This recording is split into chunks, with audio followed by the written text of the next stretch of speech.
There we go. Sorry for the slight... Oh. I need to actually set up the mic. Sorry for the slight delay in the streaming start. Turns out, since I've been using a beta, test app for my desktop streaming, the beta for that just ran out, which means I didn't really have a way to stream my desktop. Now, there is a version of the app that is iOS specific, so I have an emulated iPad app used as my desktop right now. However, wait a second. This is the app right there. It's still open. What? If I open that. Huh? It's right there. Okay. I guess I'm using the app that my license has expired for until it doesn't work anymore. Because it's right there for some reason and actually working. I'm in confusion. But yeah. So I might end up needing to finish my desktop streamer project just out of necessity.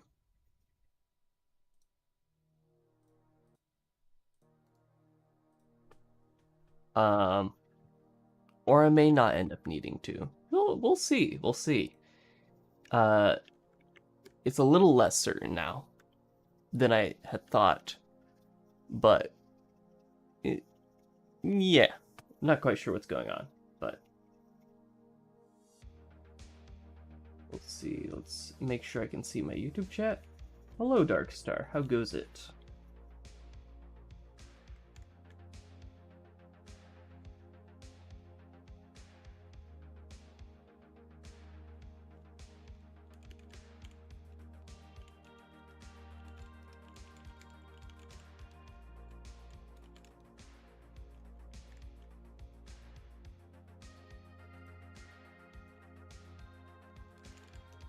So I actually did continue working on stuff off stream, and I got pretty far. I came up with a new savable object class, which listens to events that are propagated up the chain of things, and now both asset sources and asset metadatas are both registered as savable objects. And yeah, so they interact correctly with the undo system. So if you save it, make a change, and then hit undo, it realizes that that the changes have been reverted and it shouldn't be marked as savable. Similarly, if you undo past where you saved it and then redo to where you save the asset, it then again shows as not changed. However, if you undo a bunch and then make a change, and you make the same number of changes up to where the delta of changes would be 0 again, it is able to detect that these are different changes, and it's able to tell that just from these 3 events. Main one being this onNew change, which only gets fired when we run an event for the first time. So if you undo and then redo, the onNew change event wouldn't fire for the redo, but it would fire for the first one. So we can get a running tally of events that happen. It also, the onNew change doesn't trigger for if you're previewing a change. So if you I built in the functionality to preview changes. So this is for example, if you're in the scene hovering a material over an object, I would qualify that as a preview change. You haven't actually changed the asset, but the entire engine is treating it as if you have changed the asset. However, you have not changed the asset yet.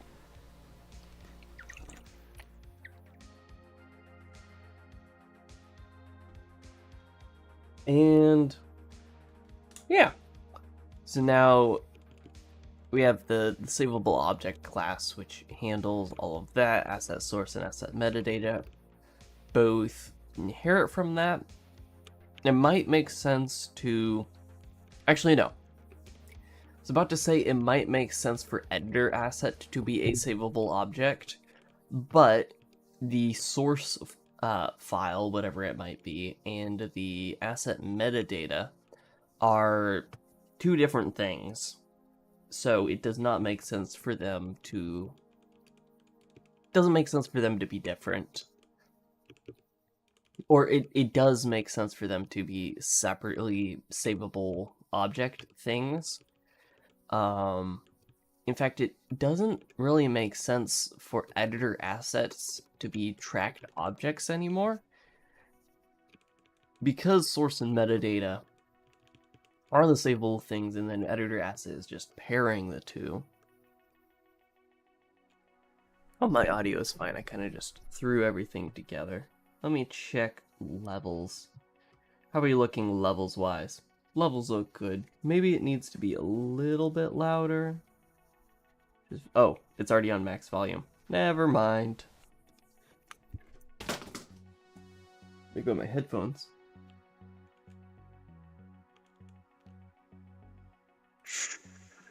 Okay. So that's a brief recap of everything I did.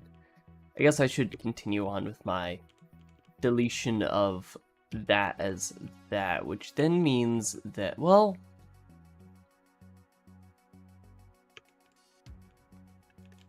I do want this track, I do want stuff to be able to subscribe to changes to the editor asset itself. Like, on change of the editor asset itself.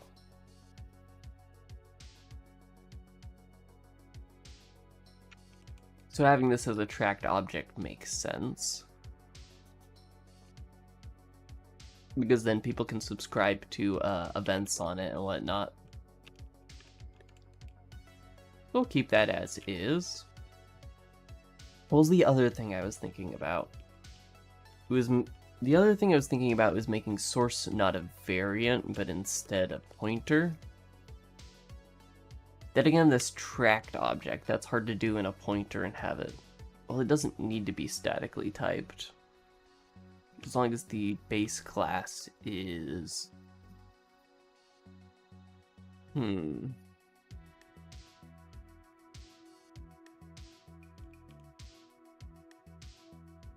because having all of the metadata types in here is going to probably be a pain. Actually, no, because there's going to be one of each asset type. Or not, because it would be one of each. We might have metadata specific to image asset exported from a GLTF, so like a GLTF image asset metadata. So there could be a lot of different things. Might make sense to be able to return a variant from the base class to, like, make it easier to cast. Like, is it called upcasting or downcasting? I think it's called upcasting.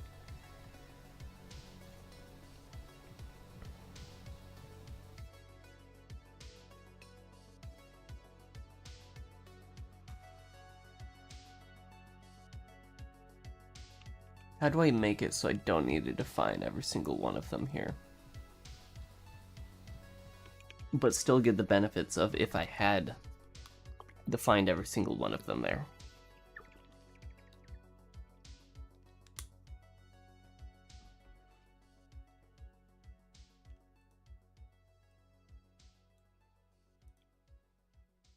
I don't think there's a way to get around defining every single one of these here. So we're gonna define every single one of these here.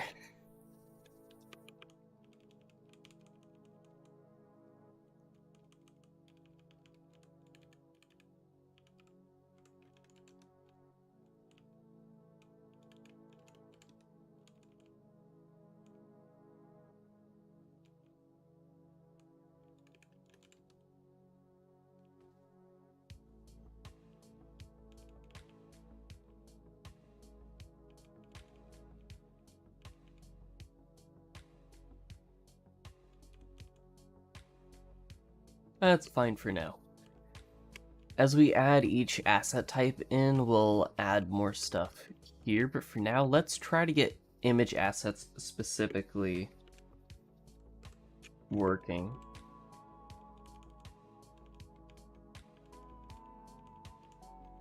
And to get just that one type working is going to be pain.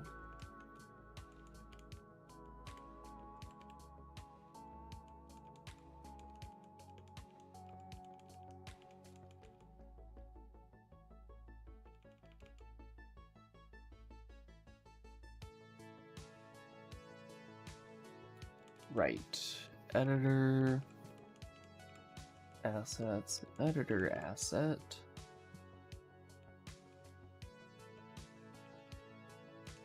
Right, I need to still fix project. Saving assets is working now, though. Loading assets, however, not quite yet. I need to come up with a system of generating metadata for stuff.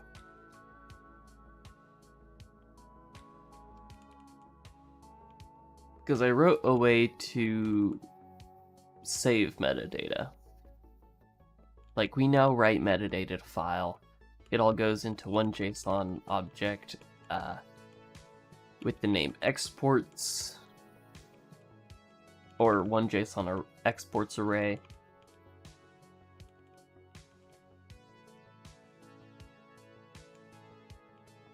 But I need to handle creating default metadata for things.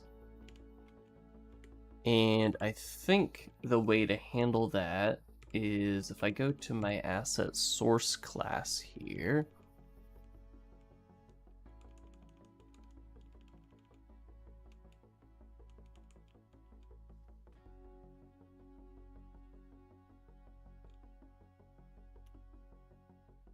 I think it makes sense to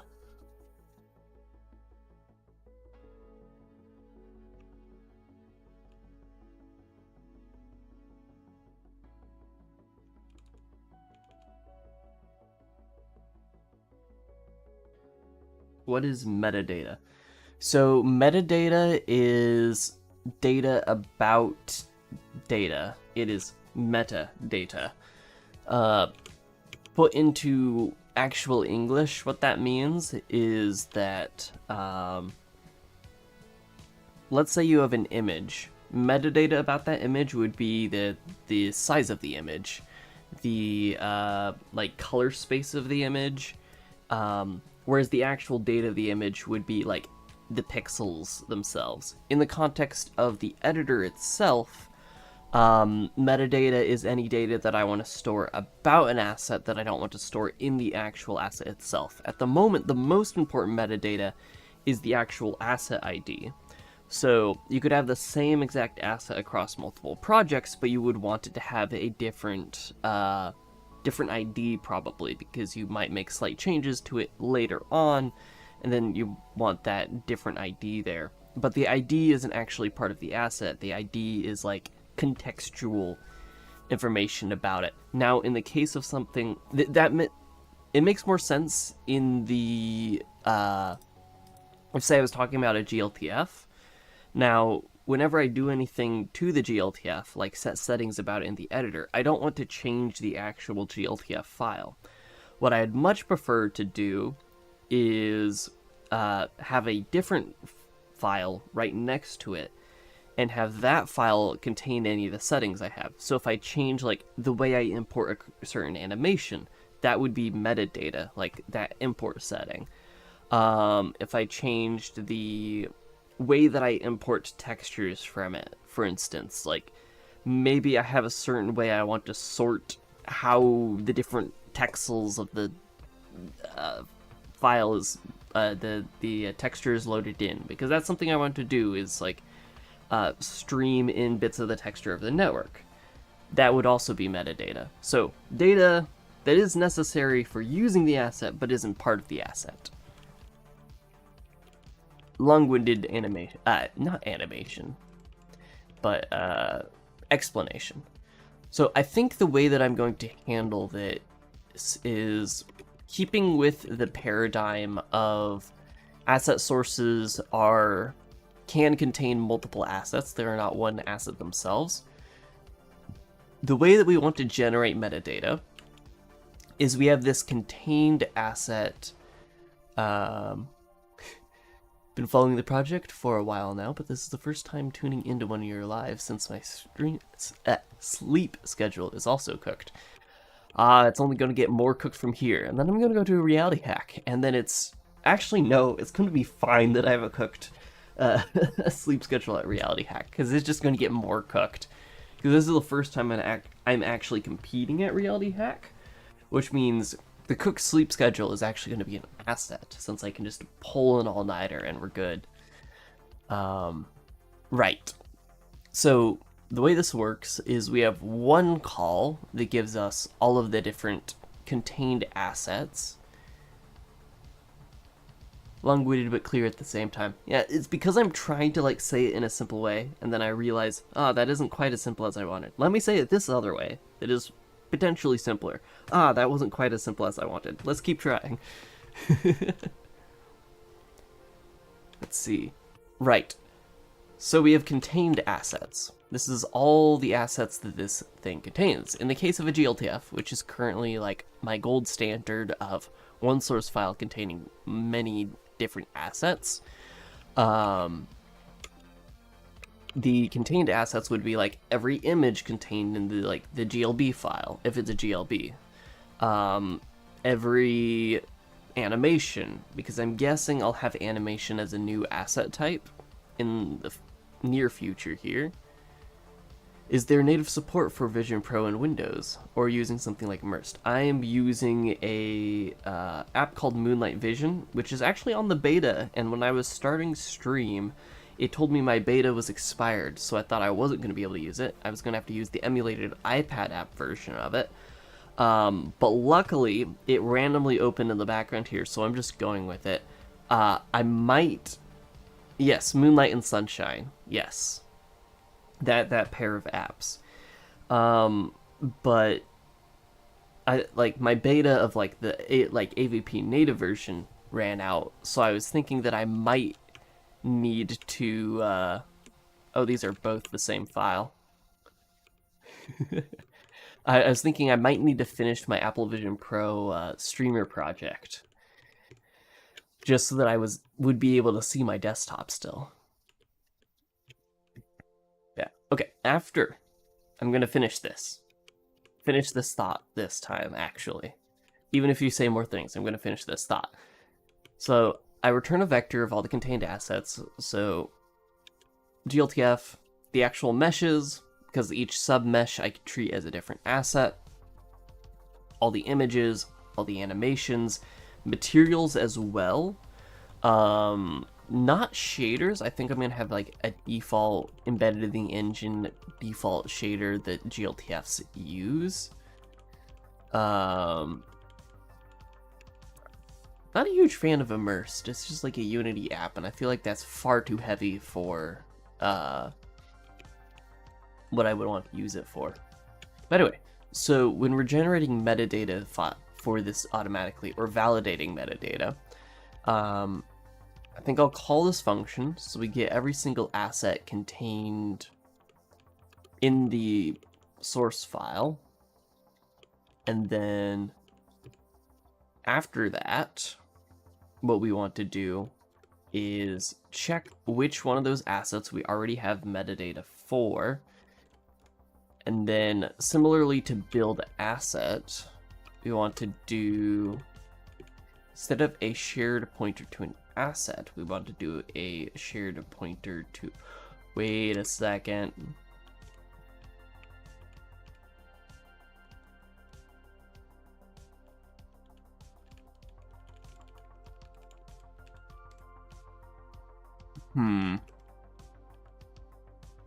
Do I have these as public?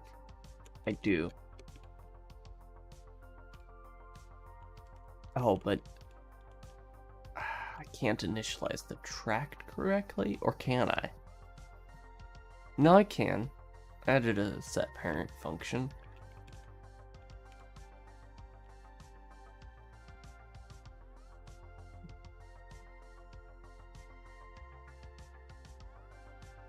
See, this is where using variant works less.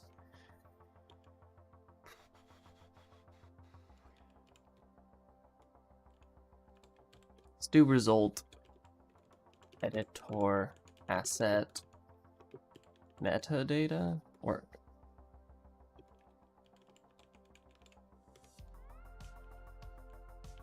do I just have right, because this is don't want circular whatevers.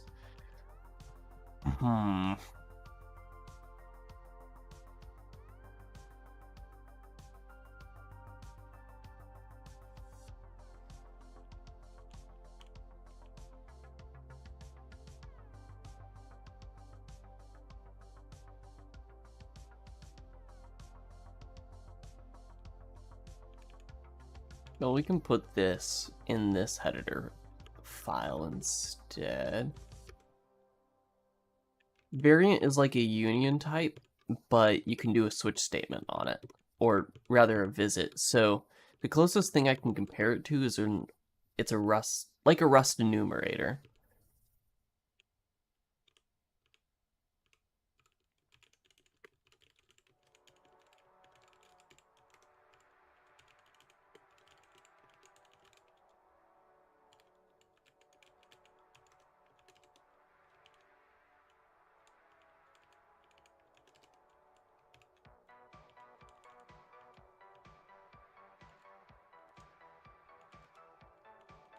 I want to name this something more descriptive than just source. This needs to be...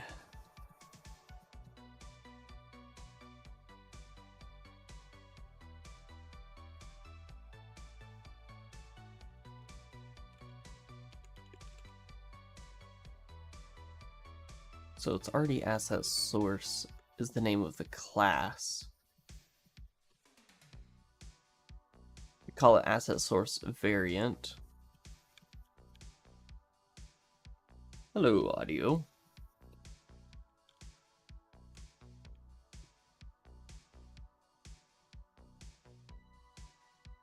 Does an asset have multiple sources?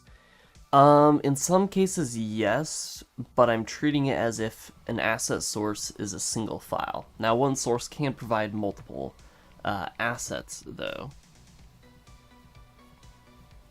Always great to have you in the streams.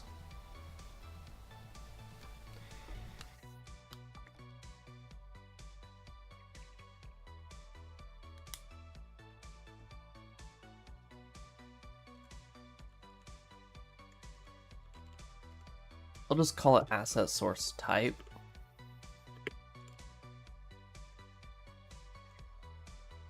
You were getting terrorized last stream.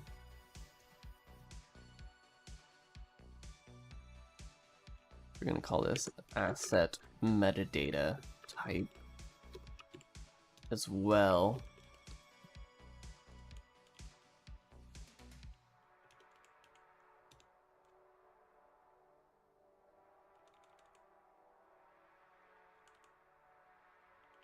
Isn't the name source just fine since it's already namespaced under the editor asset class?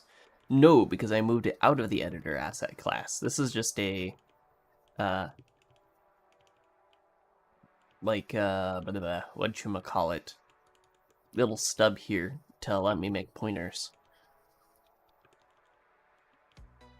So I moved it into the asset source header file, so I'd be able to return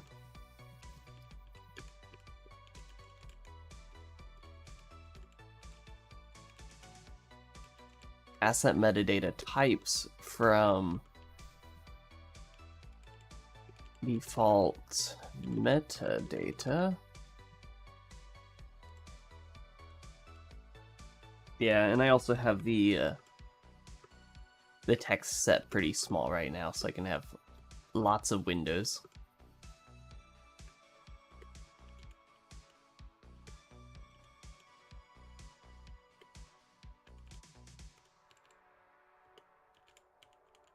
There we go. Let's move that over there. Oh, that's weird. My splits are all messed up.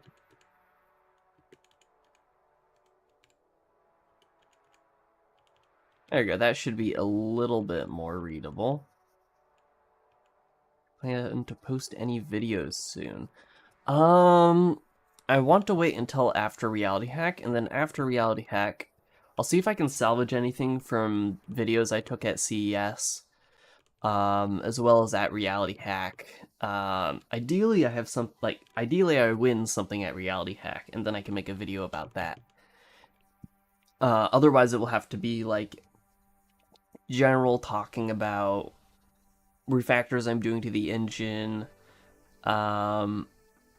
maybe some build system stuff, that might be interesting, but in general, I'm, like, lacking in something truly interesting to talk about, which is the main reason why I haven't actually posted anything about it, because there's, like, here's my grand vision for the engine, and then it's like, so here are my struggles with getting it to build. Very, different vibes of videos. I can do this, like, one step bigger. There we go.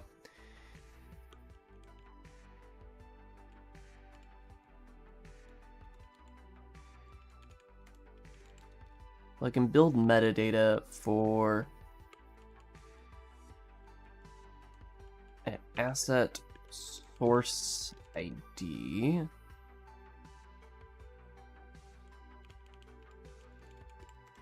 Make that source ID as well. I am attending MIT Reality Hack.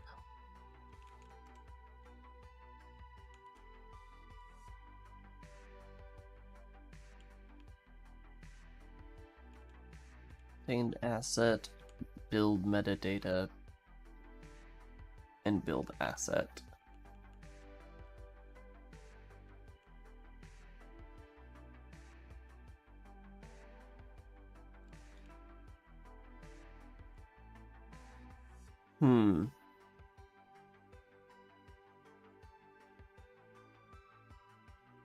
Ooh.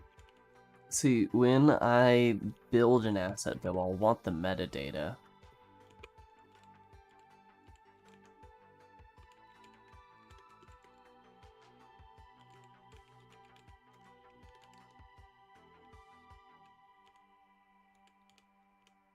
So I'll pass in the asset, or since metadata contains the ID, I should just be able to pass the metadata back in.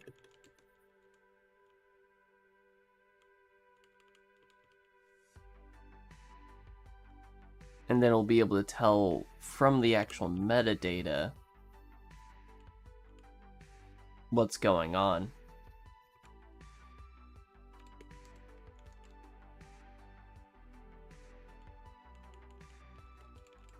I want to make build asset constant.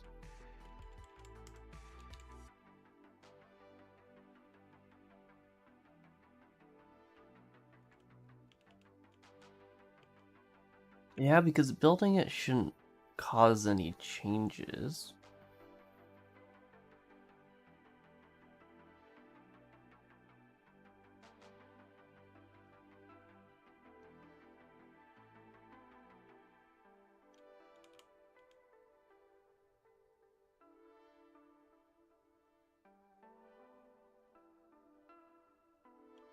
So from the combination of, indeed, perhaps not locked in mentally, but locked in physically.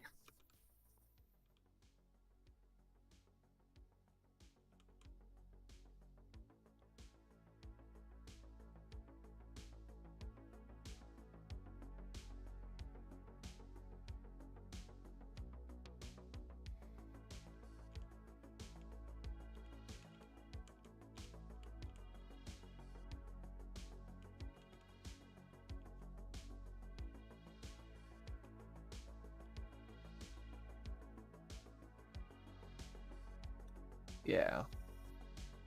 So this looks like it will work. mostly. All right. So let's think about implementing this. Or just images first.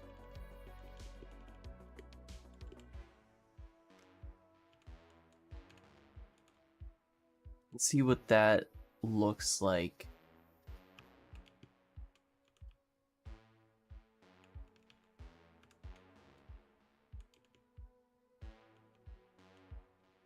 When we load an asset, so I don't want to do material. I do image first. So our image asset source, which we need to pass in the path, as well as the something else.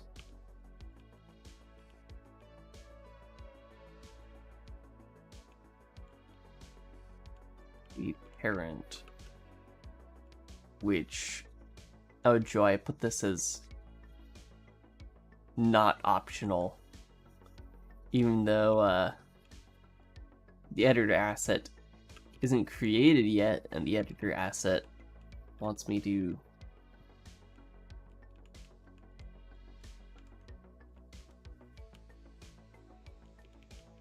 So we are working on a VR game engine slash metaverse framework for self-hosted but like fully game engine capable worlds. Worlds with the functionality of something built with an entire game engine. Oh wait, editor asset. No, wait. Editor asset, source path, and just asset type. So, oh well, this is the asset type. So yeah, that needs to be fully. Oh, that part. Okay, yeah.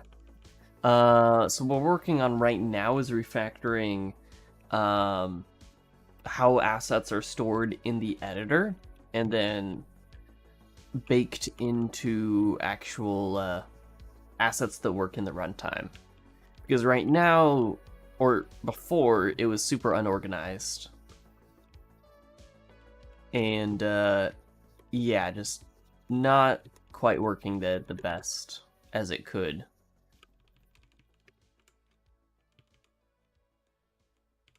Let's see, in here we need to do asset source. But we're fixing all of that. It will work much better.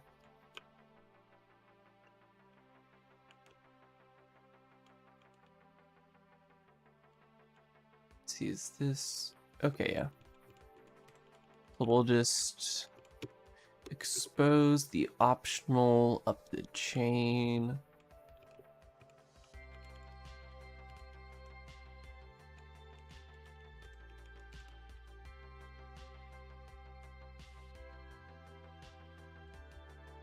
But might want to choose what assets should be loaded during runtime and what assets should load when called upon. In like lazy loading, there are aspects of that going into this.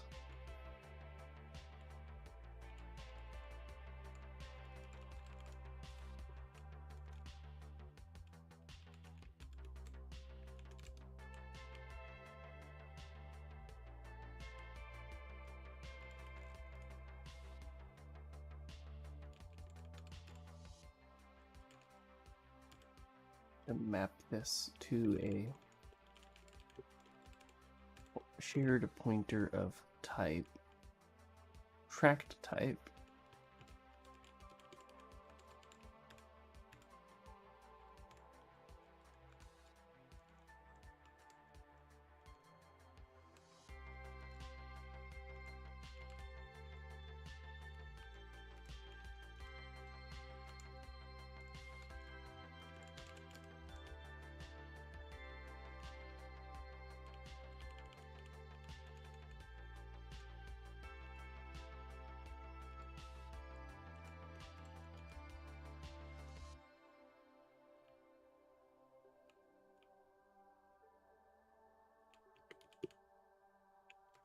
not provide a call operator.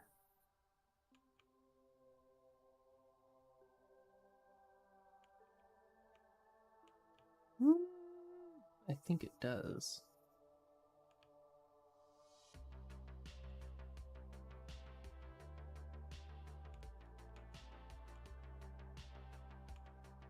So let's see what that paired up with. Yep.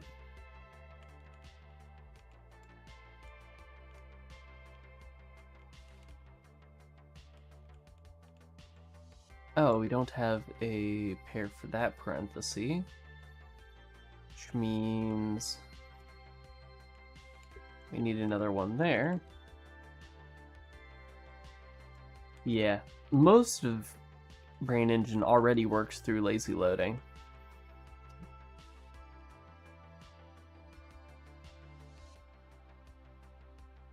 No matching constructor type for initialization of... Right, did I make it optional? Not in the header file.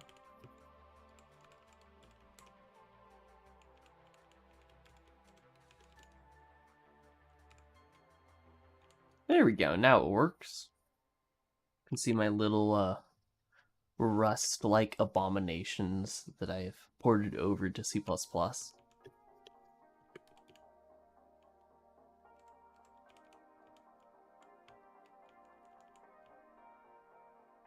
But it's now claiming that asset source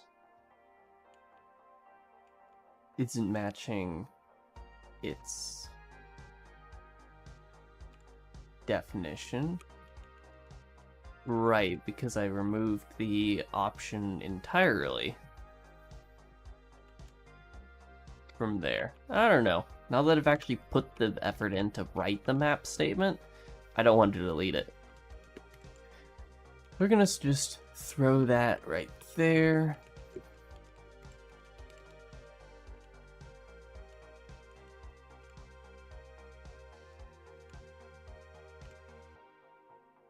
And then over here, you can just say none. And not have to pass anything in.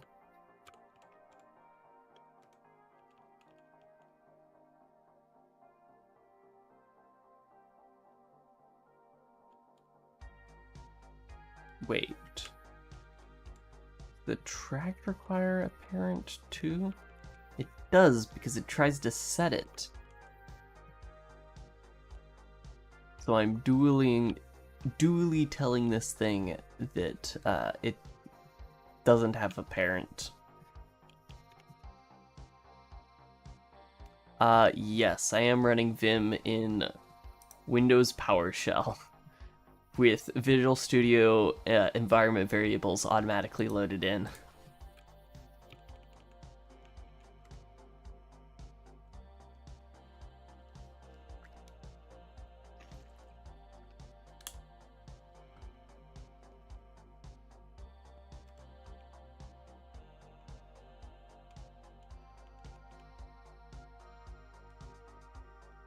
Let's see, load, where did load go? Oh, this is a different file. There we go.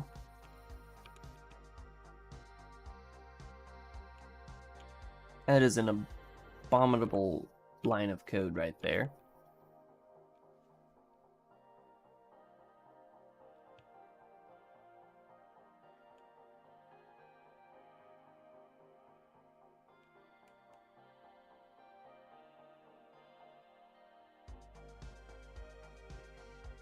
But it might work. I mean, it's not giving me any syntax errors.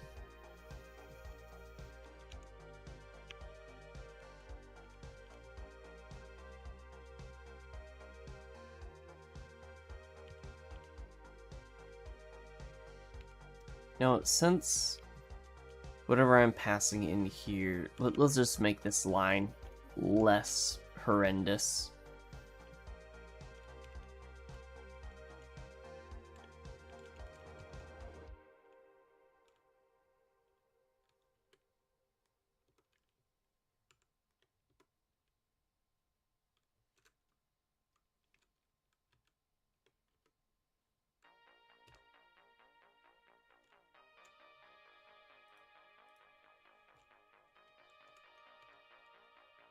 Well, that was a roundabout way to get here, but it works.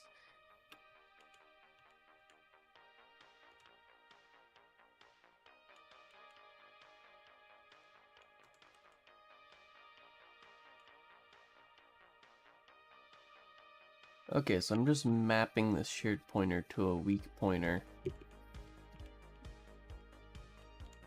That's fine.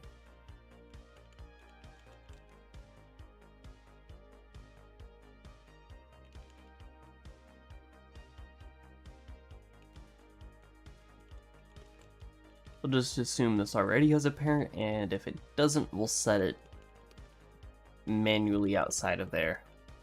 And it'll be fine.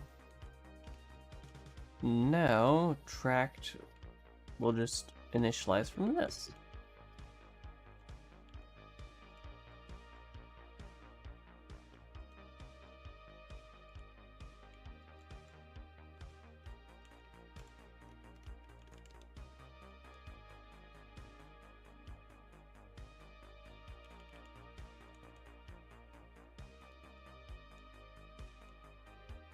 And now we just, if the metadata file exists,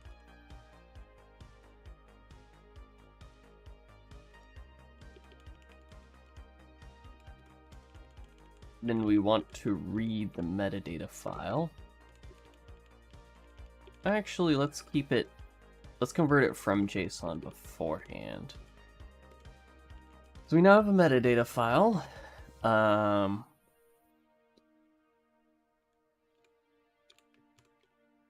And if metadata has,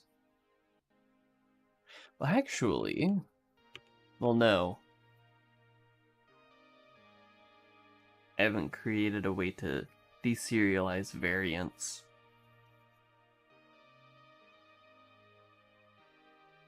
Do I want to create a way to deserialize variants?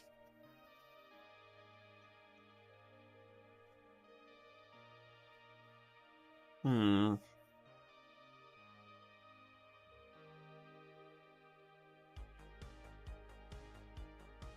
don't,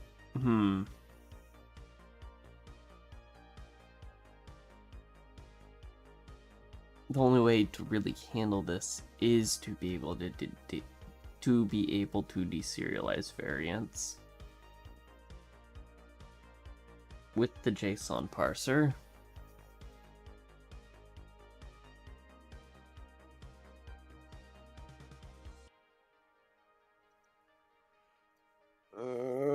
Which is not something I really want to deal with right now.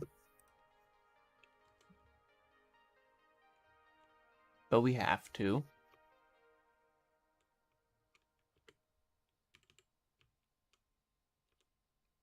I go here to utility.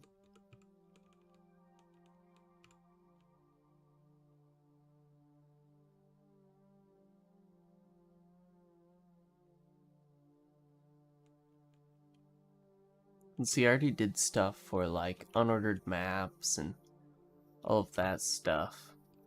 But let me show you. No, I didn't want to split vertically. There we go.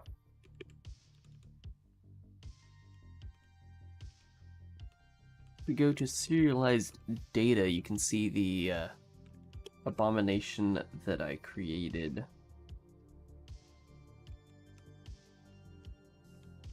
for serializing out to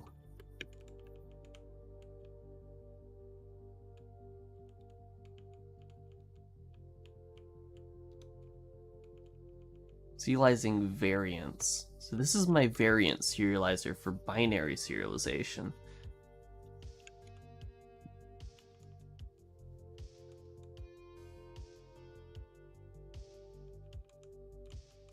You can see all the fun metaprogramming stuff going on there. Which all works. Probably. I haven't actually tested it yet. It compiles, though. And see, the main reason why I'm hesitant to use this for JSON is because this index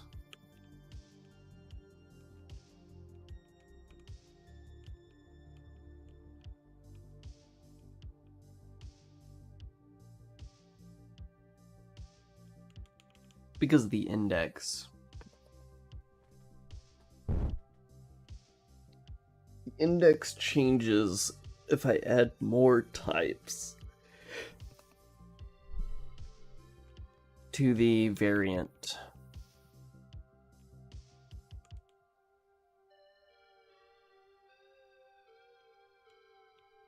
Which means I either need to create a manual mapping between names and types. It mostly means I need to create a manual mapping between names and types.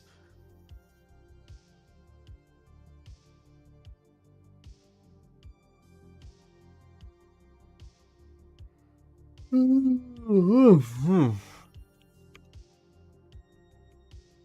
is very tedious, and I don't want to do it.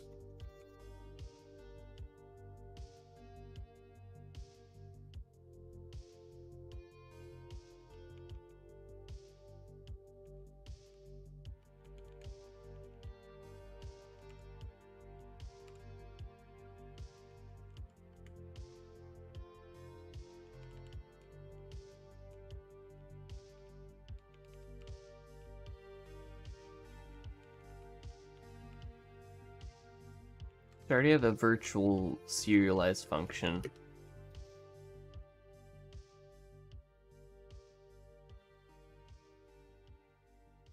I guess I can do a we can do a static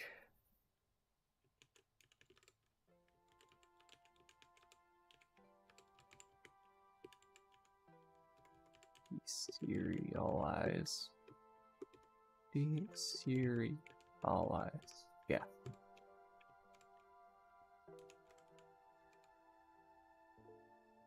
And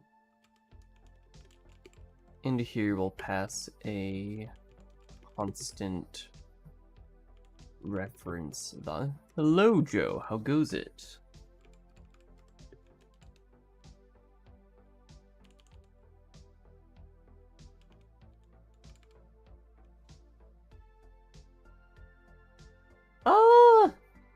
I'm writing my second elaborate serializer system for all of this.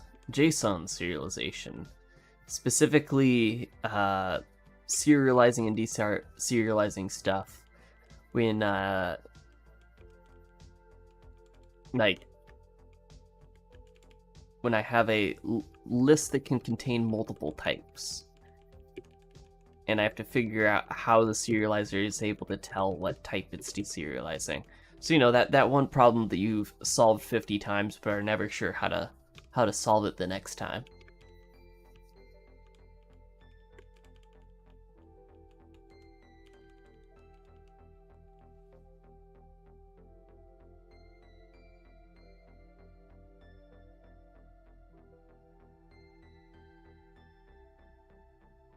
Indeed.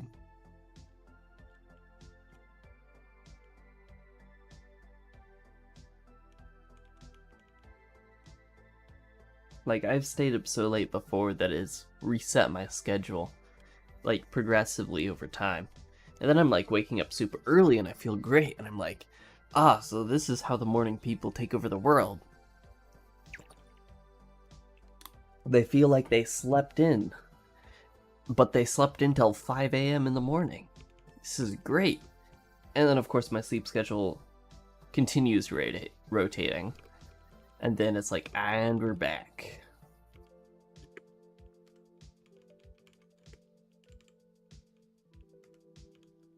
So I'll just leave this defined but not actually defined. Declared but not defined. That's what I'm looking for. I do like the day going at a crawl when you wake up early. That's like the best part. It's like, I have so much time to do everything. Usually I feel like I don't have any time, and then it's night, and then I'm like, ugh. I didn't get anything done in the day.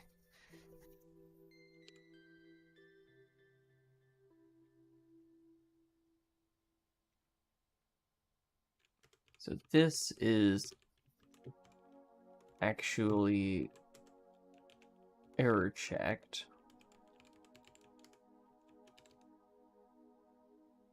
New statement not in loop. But wait, isn't it in a loop statement? Oh, it's not.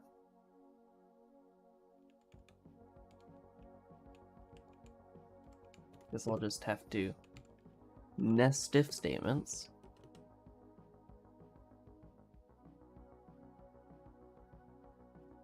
Hit it. Yeah, I don't know if the auto renewal on Certbot actually is set up. I felt like maybe I had checked the. Actually, I guess that's a question. Is I changed menus. The question is like which server is it on? Because if it was the database server, I think I have the auto renewal set up on the database server. It's the runtime server, maybe not. Actually, I can't remember which server I was helping reset it on. That actually does have it set to auto renew. Well, but then maybe the runtime server is the one that's fine. I don't know.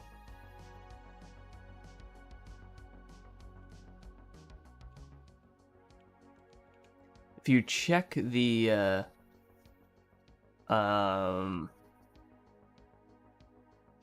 like the config file that actually goes to the SSL certificate, on one of the servers it should be set to like the symlink directory of Certbot, and whatever that one is should auto renew, or you should just be able to do like the commands to renew stuff and it'll just work. Alright, so if we have a valid file here,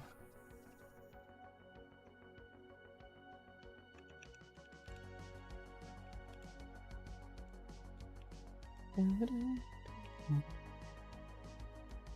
want to do asset metadata.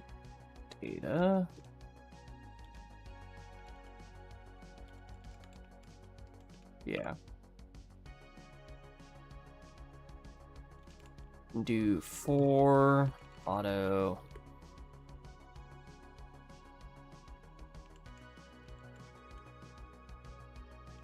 for every export in the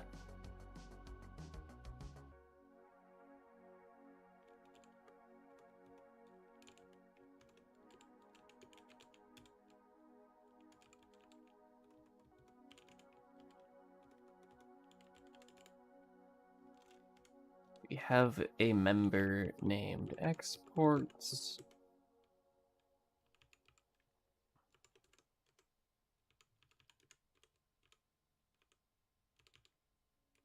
And metadata exports. This is where like the serializer would have been nice if I had figured out a way to handle that. Did the renew command and it just worked? Okay.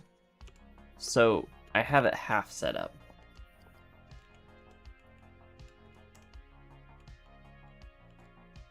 So if the metadata exports dot is array, otherwise we ignore it. We'll just say for every export in metadata exports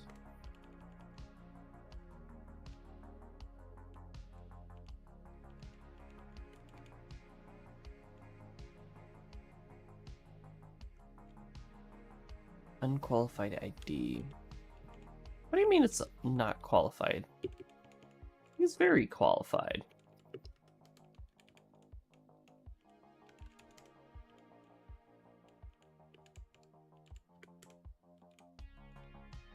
Because it's just not allowed to be named E.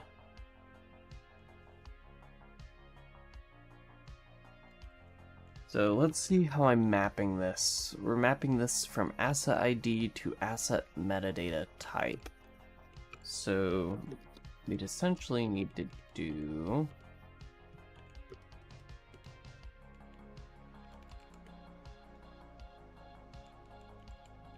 parse result is equal to asset metadata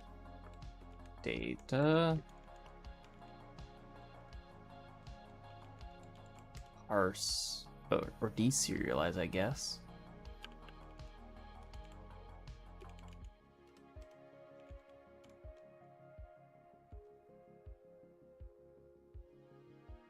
We deserialize from E.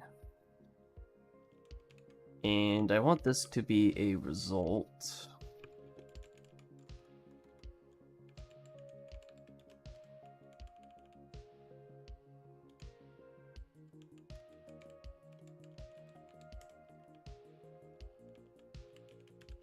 That way we can actually do error checking on it.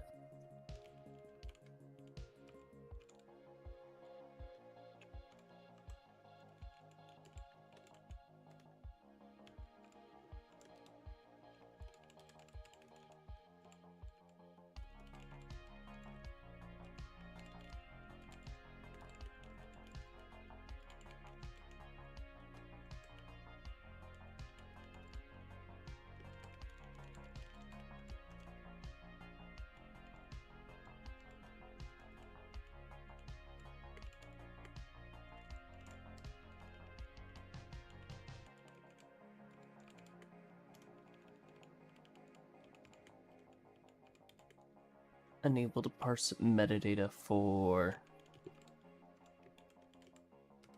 metadata path.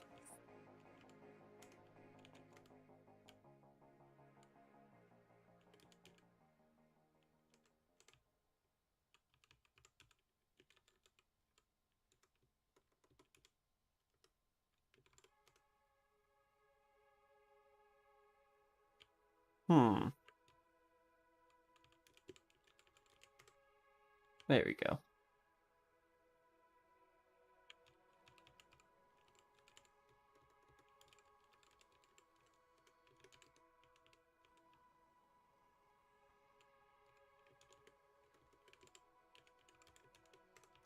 And we'll also paste the reason, which is parse res error, which is a string by default.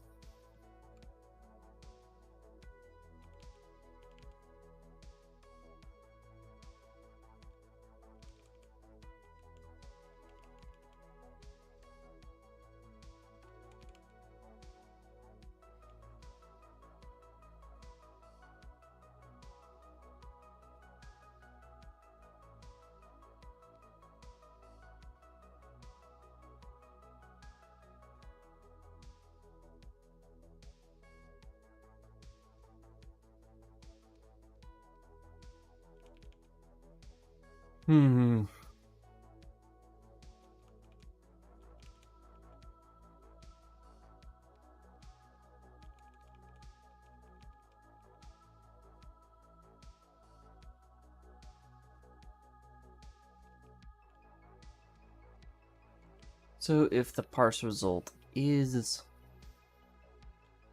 successful, then we want to say auto data or MD, however many permutations of metadata we can define here. MD is equal to parse res. Okay. And then we will insert MD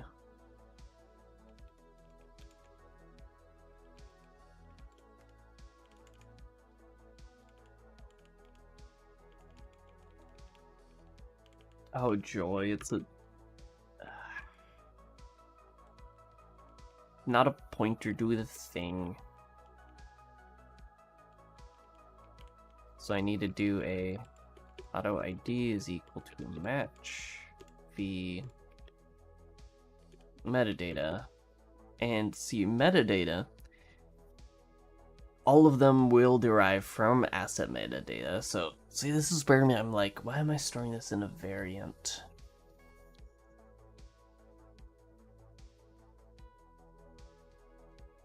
When so many things can just be virtual functions instead of having to do a whole match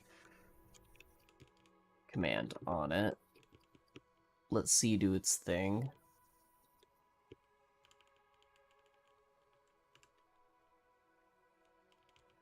Yeah, so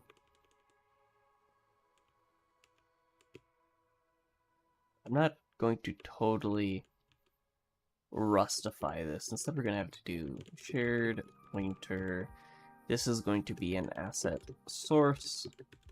This is going to be a lot easier to work with in a lot of ways, where I thought variant would be a lot easier to work with in a lot of ways. We still need it to be a tracked object. I think we can still do tracked though. We can say tracked asset source, and it's still, I think it still works. Because we can downcast it before passing it to tracked. And if in here we just do tracked asset metadata,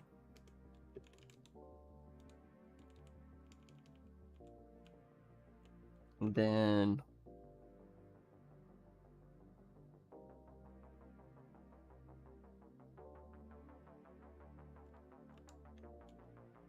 the main thing tracked does, if I remember correctly, is just make sure that it's always a shared pointer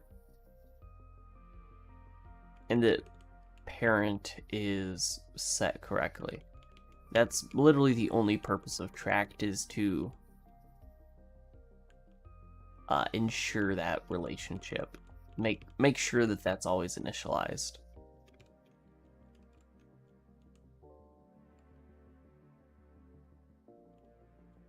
More of a validation thing. So in here, I can just say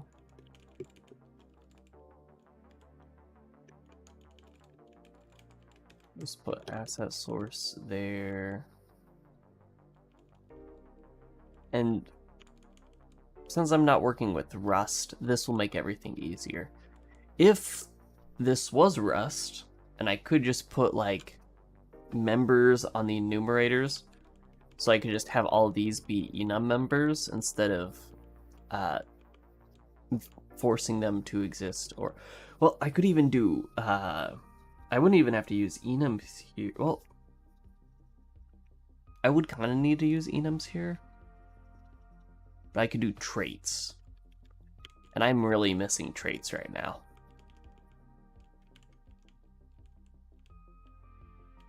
But yeah, this will just be, I won't have to do a match statement and write out an entire lambda function every time, or closure, or whatever you want to call it.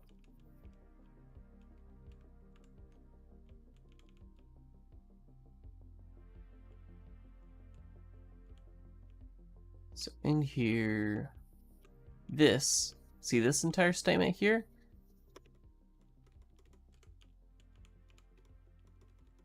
Boom. It is now just save. You see this entire statement here?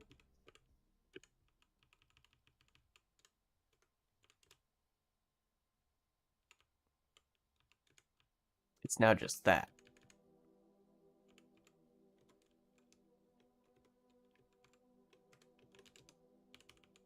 A lot easier to work with.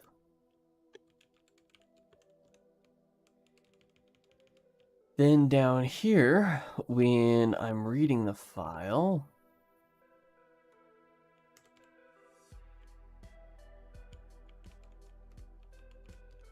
you can just have the ID be, actually we have to go here to deserialize.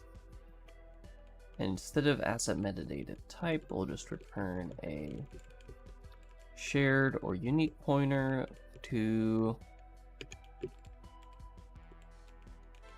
an asset metadata. Now we are going to keep asset source type and asset metadata type there. But the way they will work is on asset source, we will have a virtual, hello rocket marker. We will have a asset source type. And I don't need to force these to be tracked anymore. I can just have this be shared pointer. Since I'm not actually using this as the type in my data structures.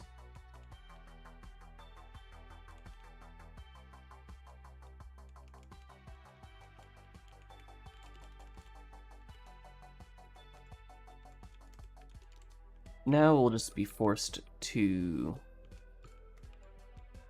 We basically return ourselves inside of a variant. And for those rare scenarios where I do want to do a match statement on this, or a visit statement on this, where, like, in the UI, this works amazing in the UI. We now just have a really simple way to do that for upcasting and stuff. Literally just for the situation of upcasting or parser walking or all of that stuff. This is what you want. An enum that manages itself almost. Let me see. What are pings? Who pinged me? It is VR Underground. They have event.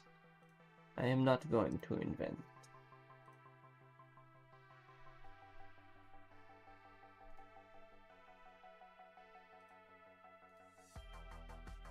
I'm going to mute all the servers that are making noise.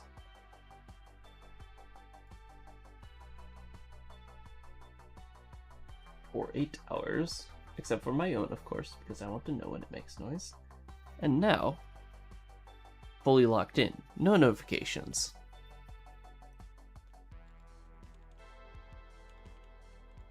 See, this function was just a function I was scared of, but now that I've done it, it's not scary.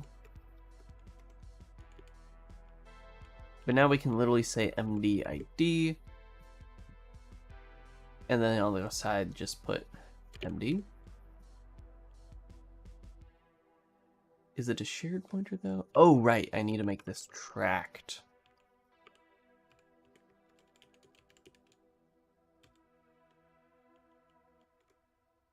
So this is going to be a tracked asset metadata, and into here we put the metadata.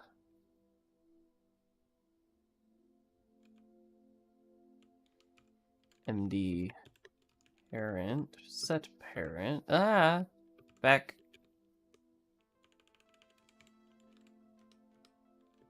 We'll just set parent to asset.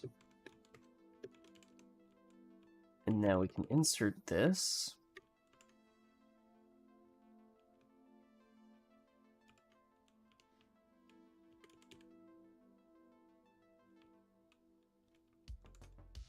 Alright, this is a tracked value.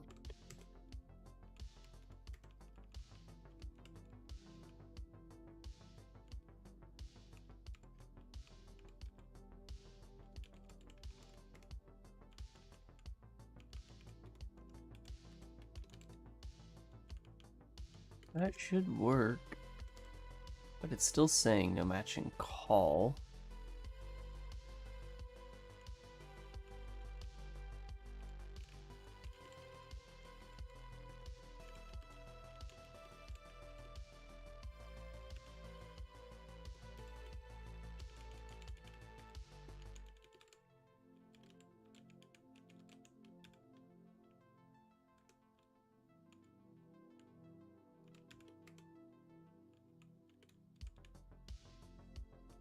Oh, right.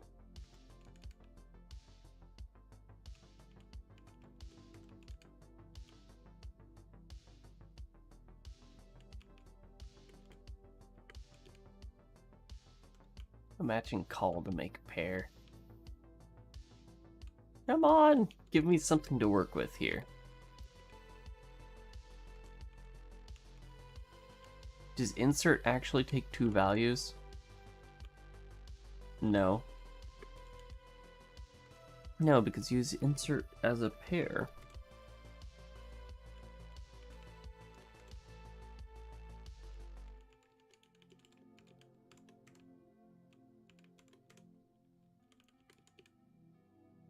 From const type name mutex lock to. There we go.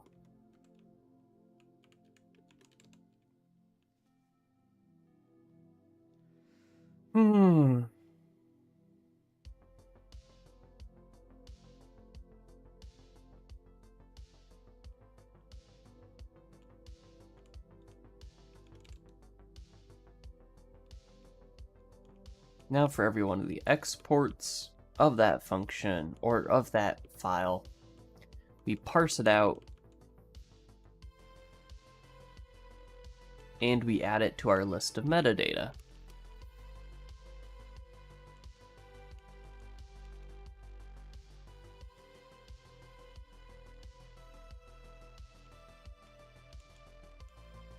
Now we need to do a little bit more work here, which is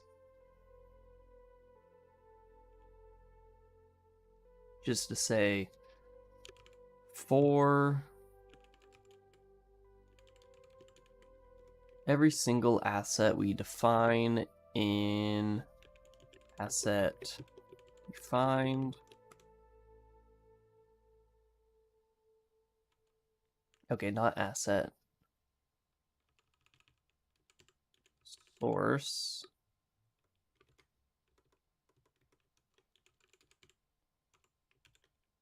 Defined. Contained. Yeah, contained assets. So what assets does this source contain? Or what does it export?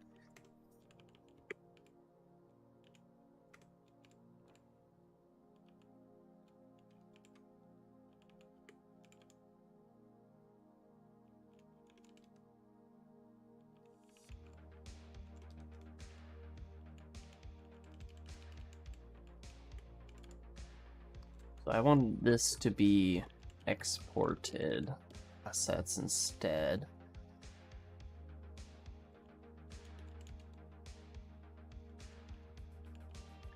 And what do I need? Are there no arguments? No. So every single asset that's defined in this source, I want to automatically generate metadata for it.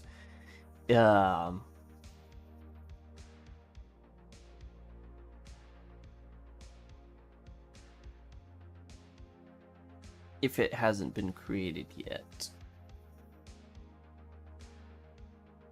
So we'll just say asset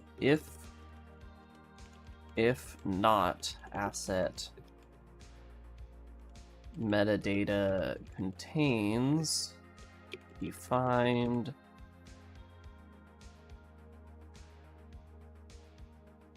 is it first or second? First is a source ID.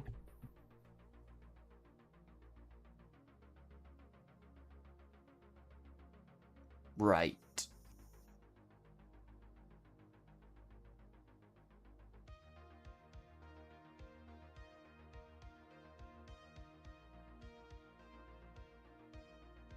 Because metadata is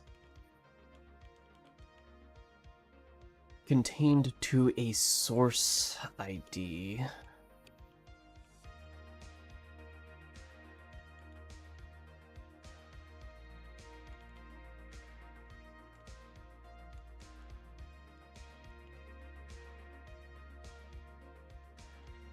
This is like the ID that we export it with.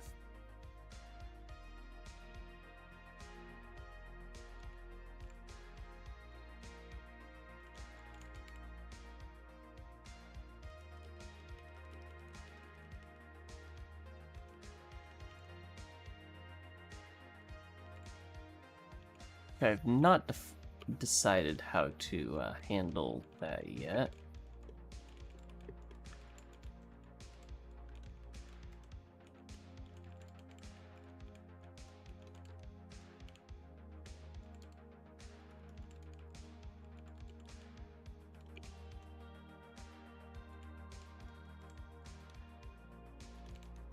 We have the source and export ID here.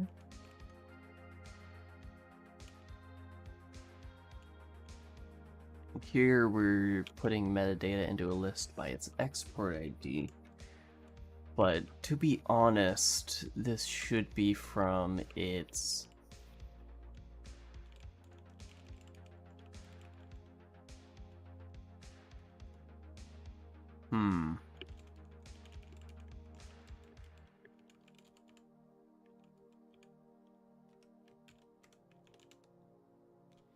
See, doing this by pointer doesn't make sense.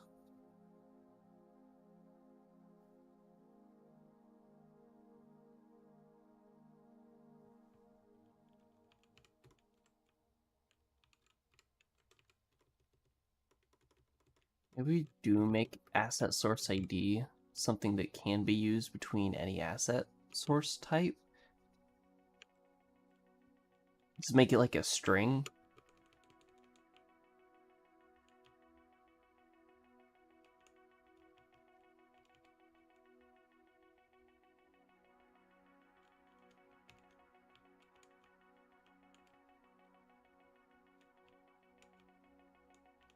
Instead of making this a virtual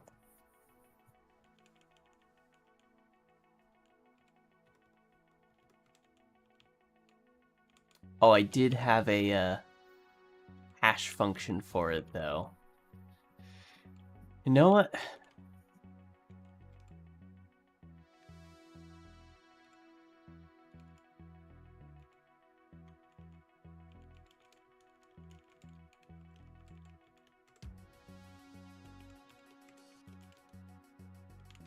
If I just define a custom hash function,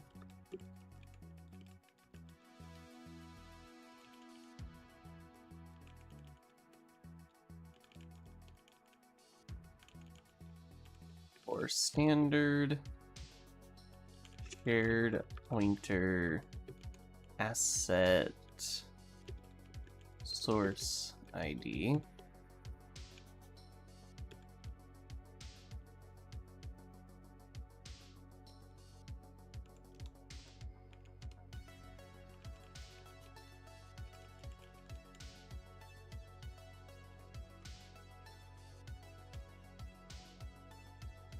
Is operator is the call operator, I believe.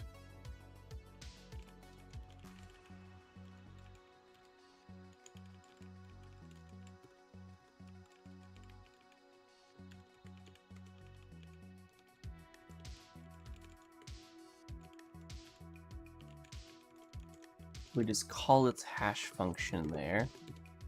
This should override whatever the default implementation of shared pointer T hashing is. So instead of using the pointer for hashing, instead it calls the hash function on the ID itself.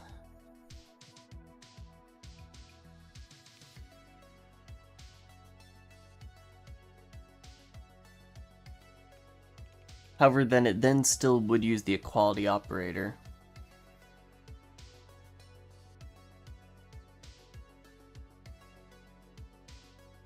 And that brings the entire thing down. Okay.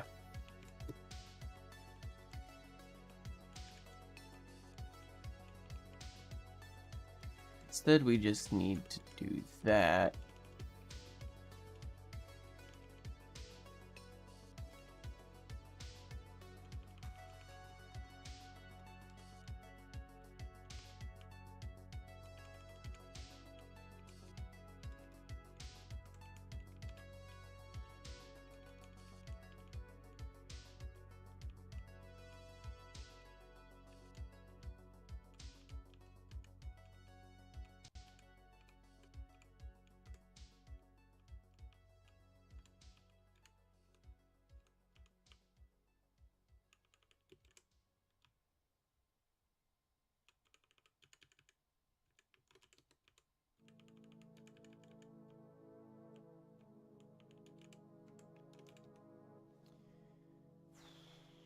The hashing function doesn't make sense anymore.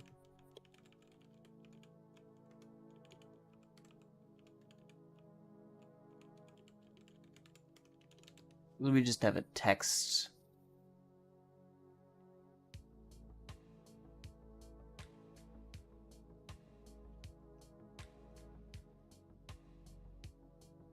And then different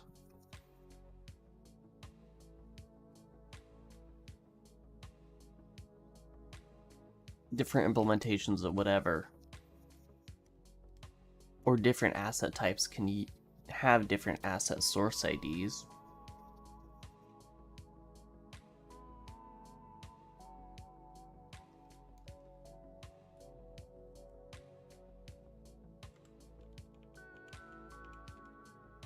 I'm like very tempted to do a JSON value here. Just have this be data. This would be data for ID.data. And this needs to be a const asset source ID reference.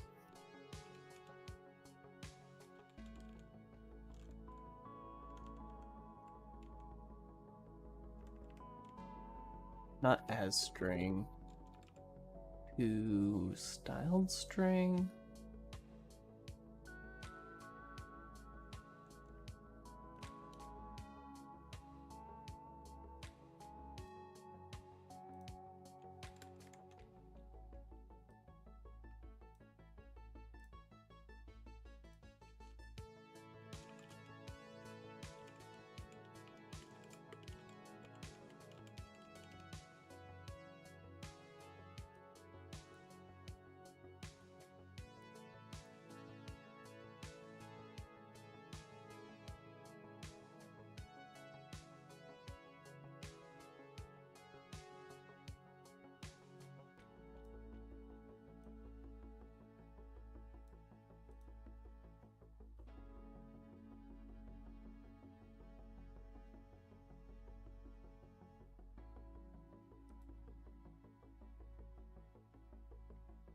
To styled string.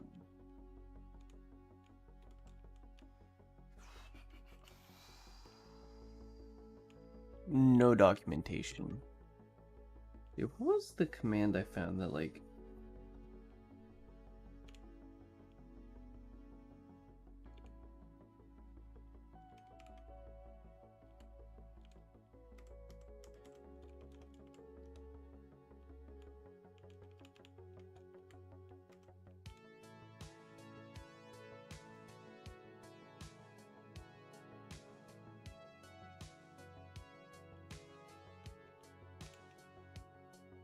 oh, that's cool.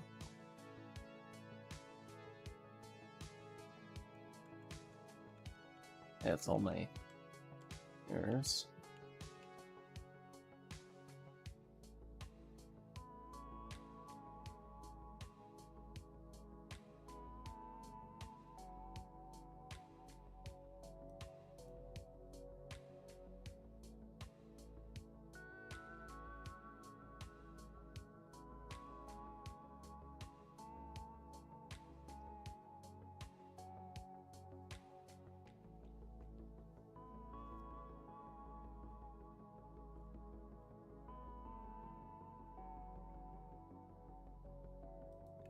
But do I really have to do a styled writer just to do a hashing function?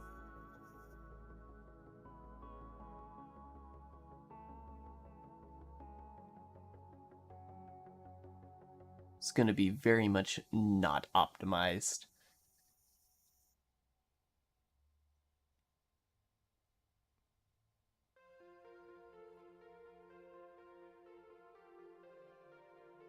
Wait, this is referenced by to styled string. It just creates a writer and then writes it. Okay. So toStyle string just writes with the default configuration.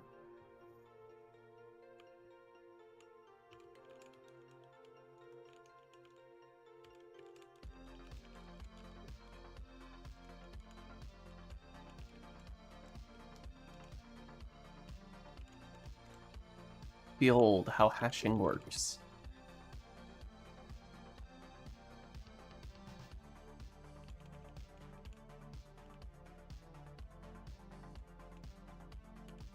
I already had a hashing function defined.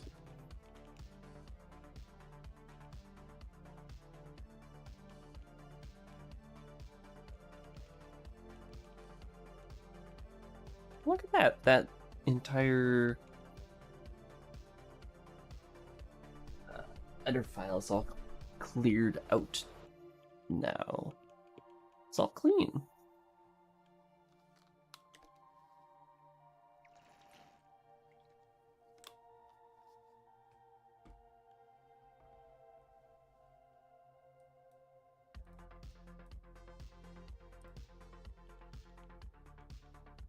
Mostly clean of sin.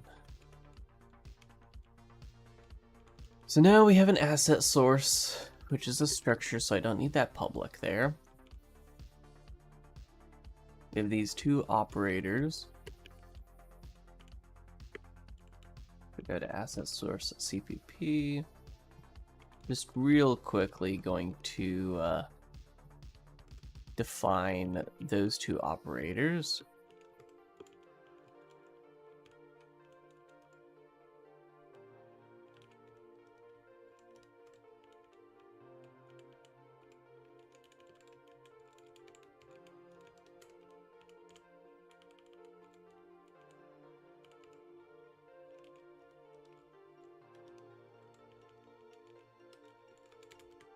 This needs to return if this data is equal to O data, or rather just data.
And there we go.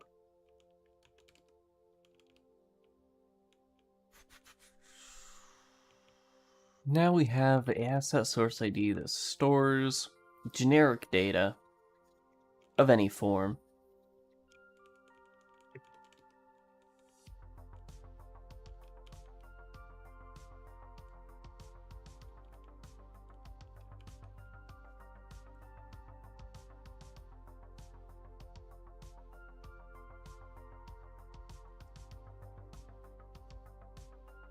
And then what I'm going to do to handle the fact that external things will request to build assets using asset IDs, we're going to have a... Why do I have a map? I want an unordered map. For that little bit of extra efficiency.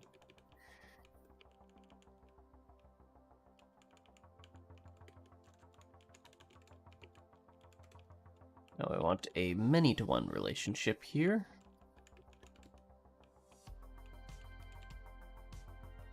Source or exported to source.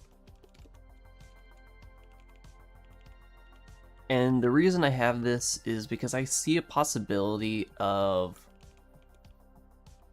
one asset having potentially multiple asset IDs that it's exported as, like a server-side ID, a local ID in the project, having wildcards in the actual asset ID. I haven't decided how I actually want to handle this yet, so some sort of translation layer there makes sense in my mind.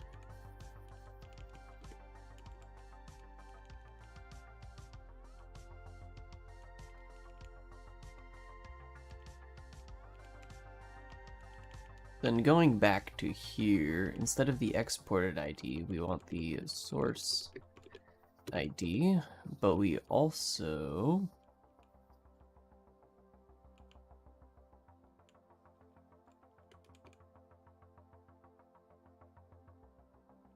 oh, is it not tracked?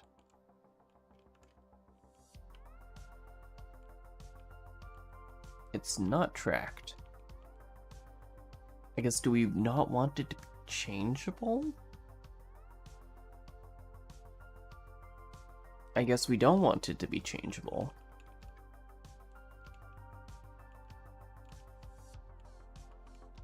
We'll just say source ID.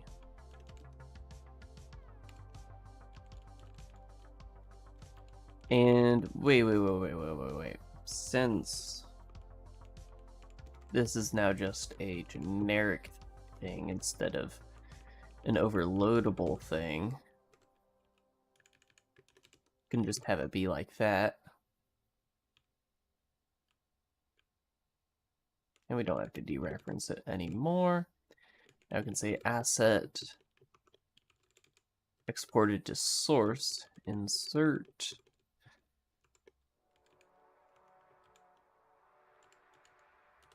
export ID value.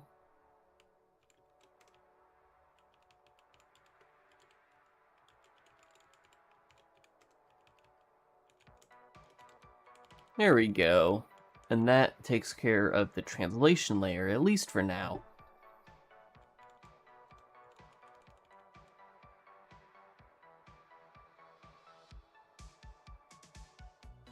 So in here, when we do, does metadata contain defined first, which I believe is a source ID.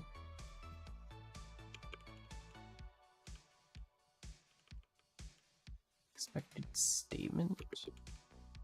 Call to contains. What is defined first?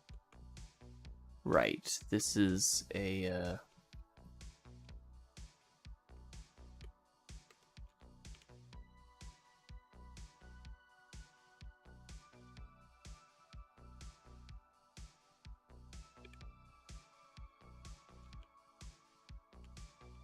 I have this as a shared pointer when it no longer needs to be a shared pointer.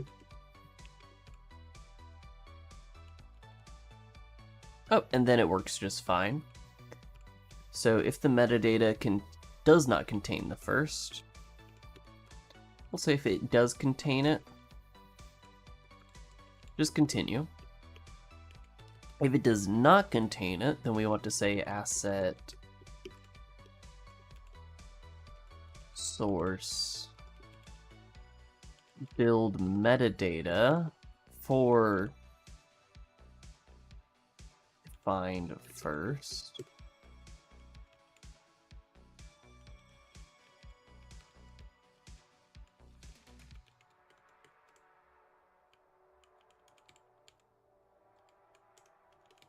A new metadata, and then do I have this as a result? I do have this as a result. I guess if the asset source isn't found, it could be a result. So we'll just have a thing here.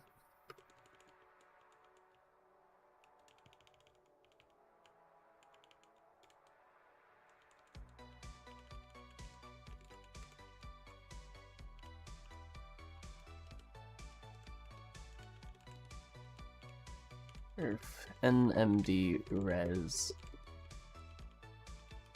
nmd res, okay, nmd. Unable to create default metadata with this reason as a metadata path nmd res.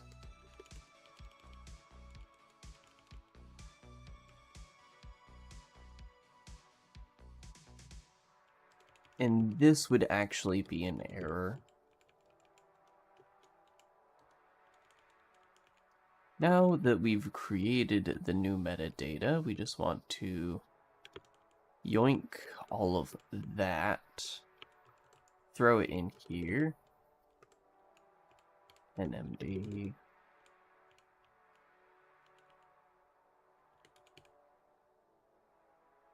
invariant. Ooh. We want build metadata to return a shared pointer to a asset metadata.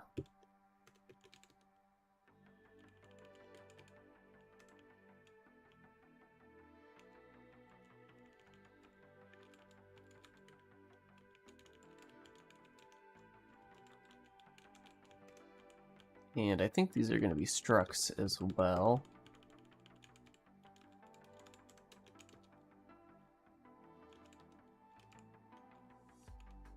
Now here,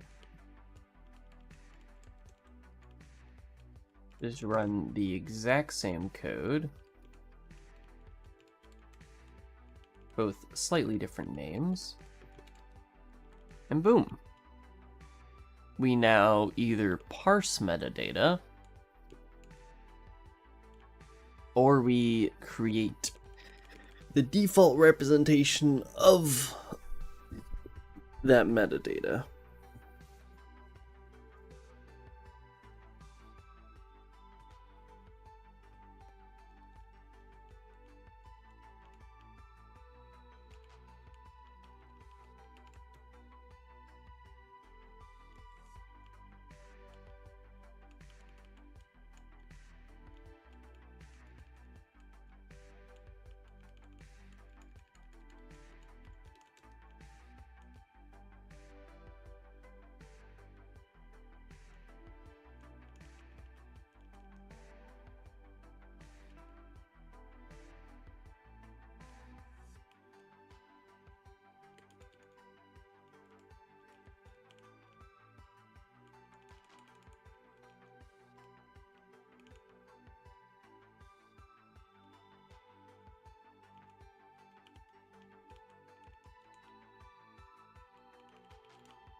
Man, that becomes so much more readable without the match statements.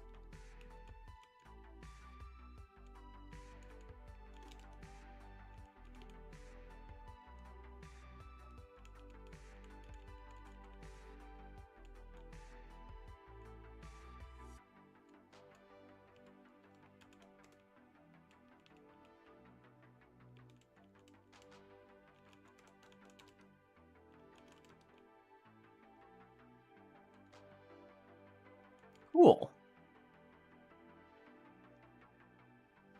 Now,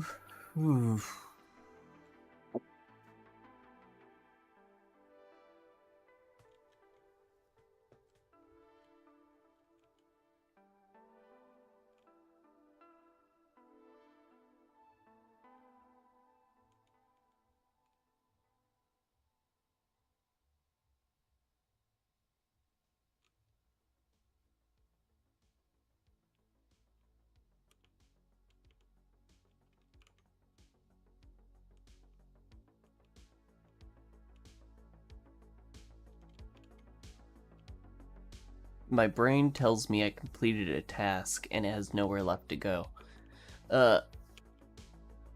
So we just got the basic template for loading working, and we have the basic template for saving working. I fixed all of the errors in these two files. Does that mean it's now like the rest of what I have to do is fixing bugs and actually implementing things? Like, have I gotten to the brain dead just get it working point?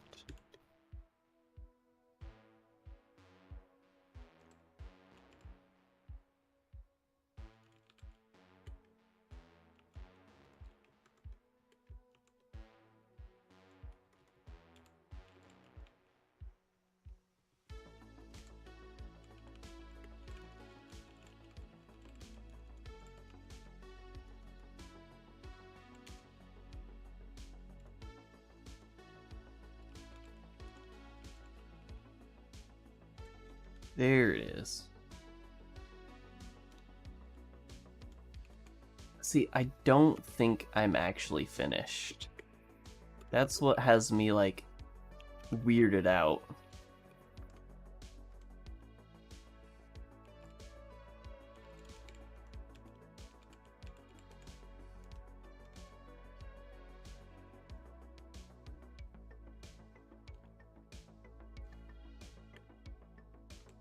Didn't get the dopamine. It didn't run and work on the first try. That's where we get the dopamine from. .b meta. Now, do we call this b meta or do we call it b info to be different? I think I'm gonna go with b meta for now.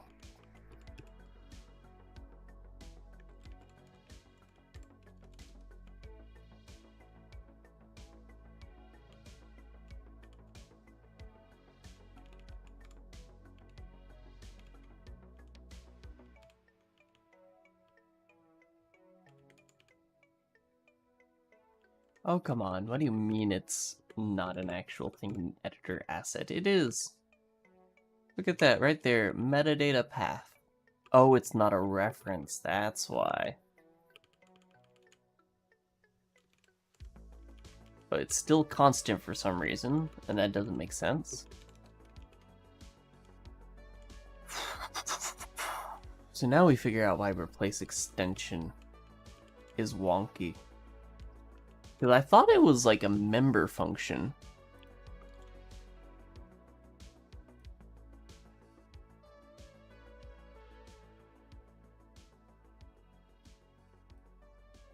It is a member function. And it looks like it... don't like that. So we essentially need to copy the... copy the OG path, like so, and then we need to do replace extension, which for some reason wasn't showing up before. But there we go. In replace extension, you better return a reference. It does. There we go.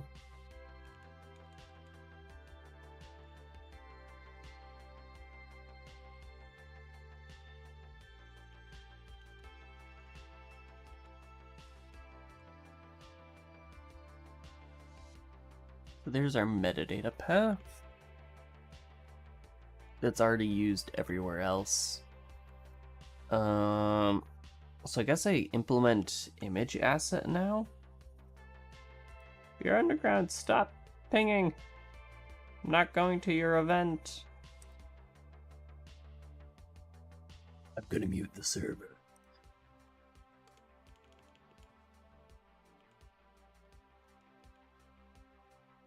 Actually, that's a good idea. I'll just mute it for now.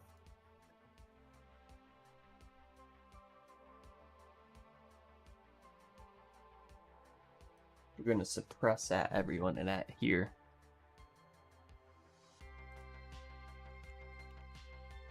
No more at everyone and at here's. What was what? The Discord, one of the Discord servers that I'm in, is at everyone pinging me incessantly, and I don't like the little red dot at the bottom of my screen, so I muted it.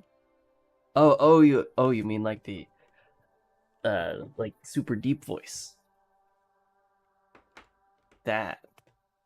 Yeah, that's just something I do for fun.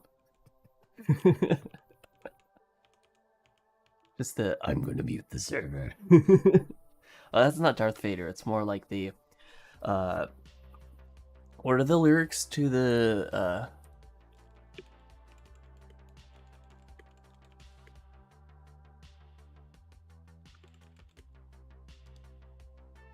let's see, Doom intro text. Is it Eternal?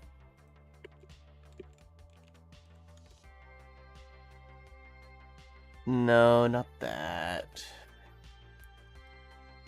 It's like in the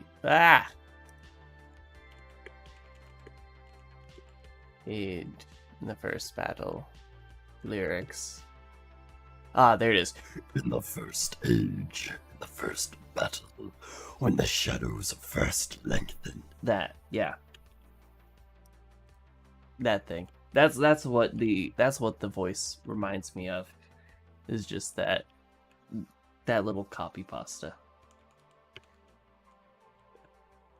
I have too many weird voices. I always forget about them when they would be useful.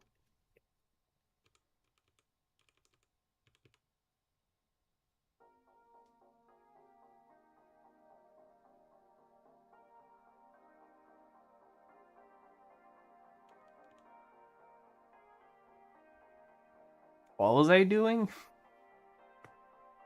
I've completely forgotten now. Right, we are implementing things.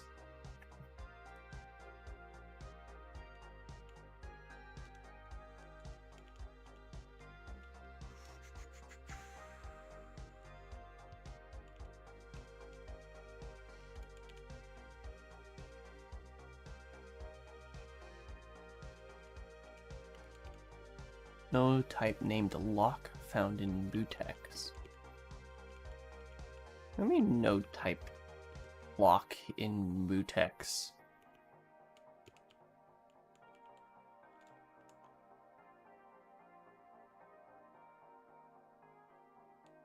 A public type lock in mutex.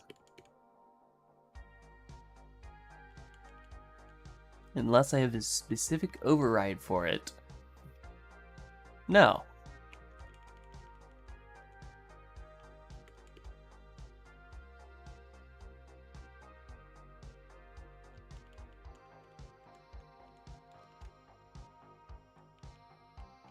Yeah, there's your lock. It came free with your mutex.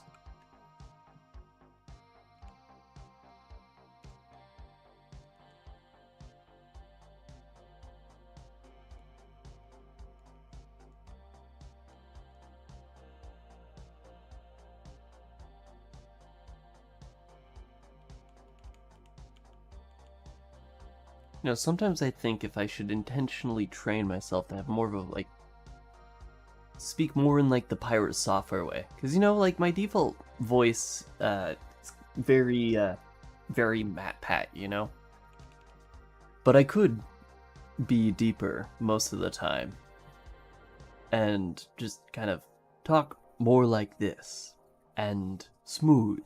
And explain things in Microsoft PowerPoint. Very ASMR and relaxing, as opposed to, you know, like MatPat and, you know, hitting those high registers half the time.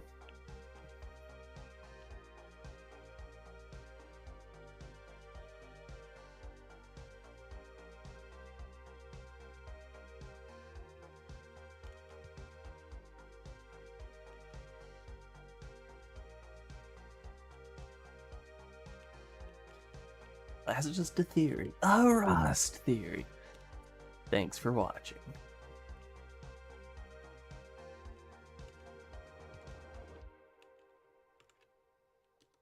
Oh, come on. The asset indexer file exists.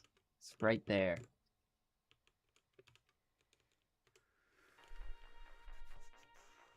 Asset indexer. File not found.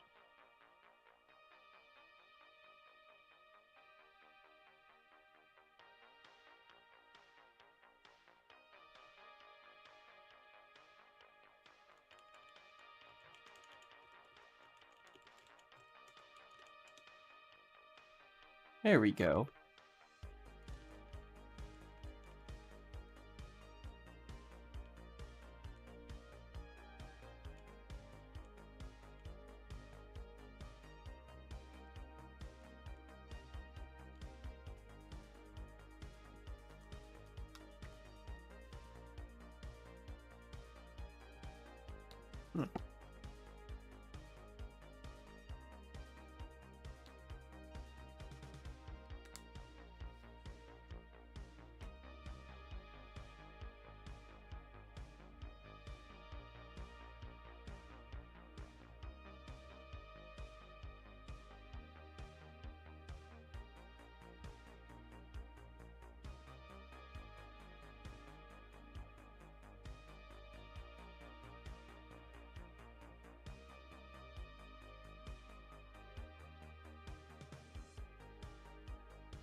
Sorry, I got distracted there.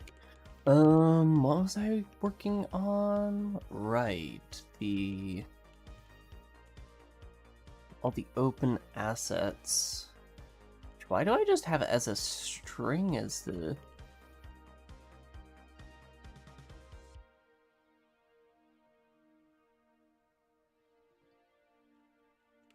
Maybe I want this as, like, source asset? Source ID? Maybe that makes sense?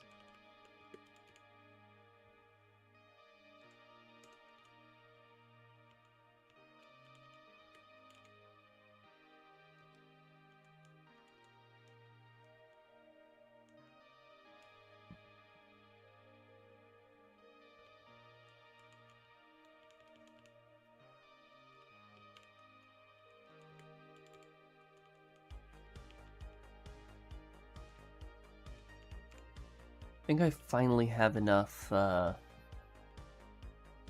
enough stuff written to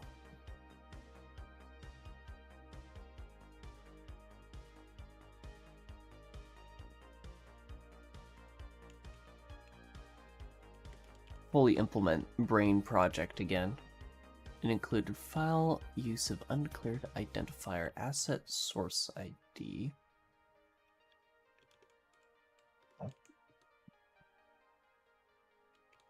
Excuse me for the sounds of nose. Let's see, assembly H not found. Let's get rid of all the asset type things.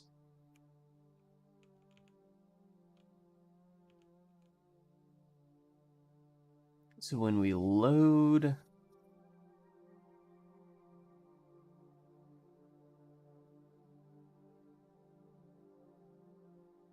oh, this is where I'm loading the Brane project data.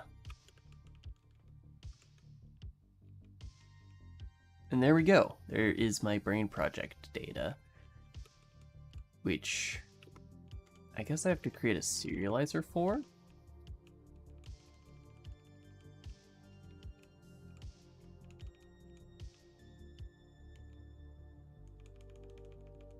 Don't need to initialize data anymore.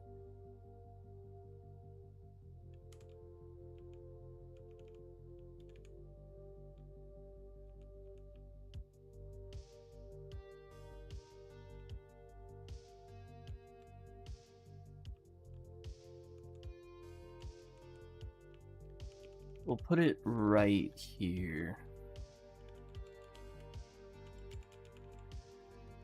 This is a template.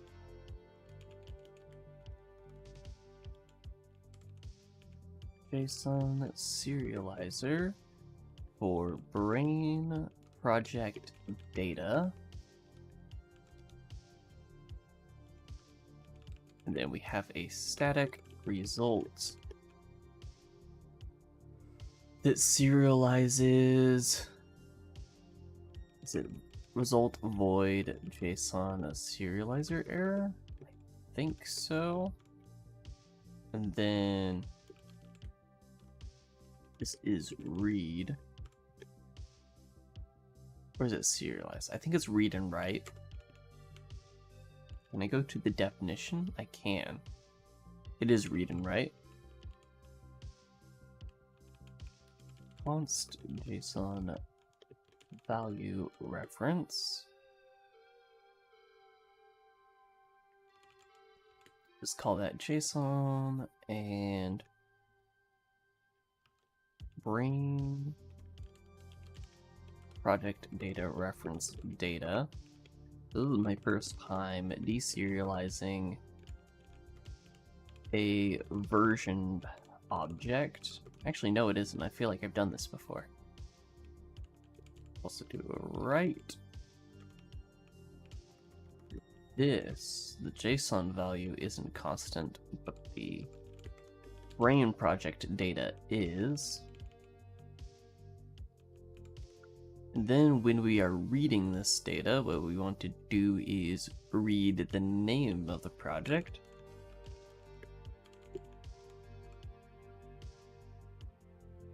So we're going to say check results JSON serializer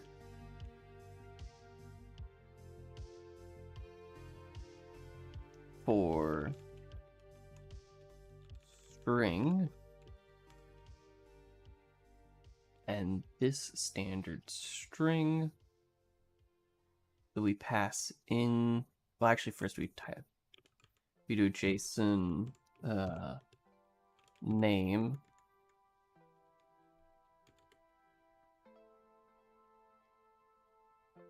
and name.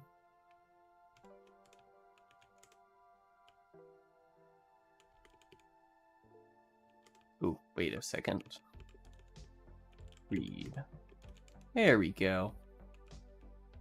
And now we just set the data name set to name forward.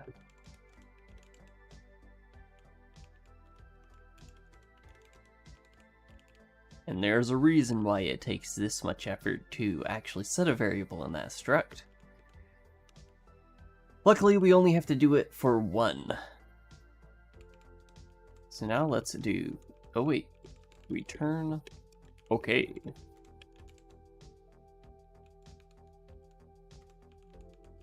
Should be a lot easier to write. I'll just copy that.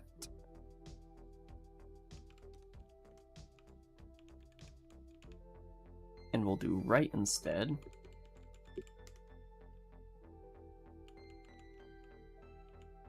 And instead of name, we should just be able to do data name value, and then just dereference it like that.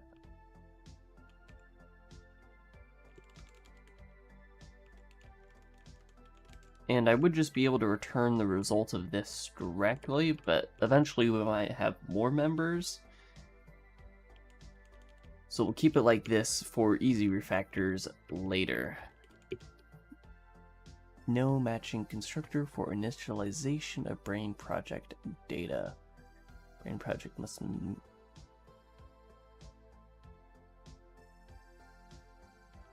I wonder if I can call...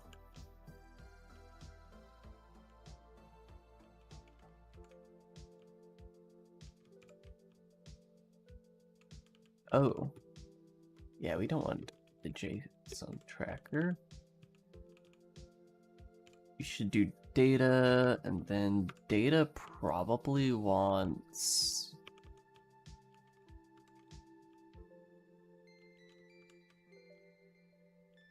Right, we need to set up a constructor for this. Brane project data. We need a shared pointer parent.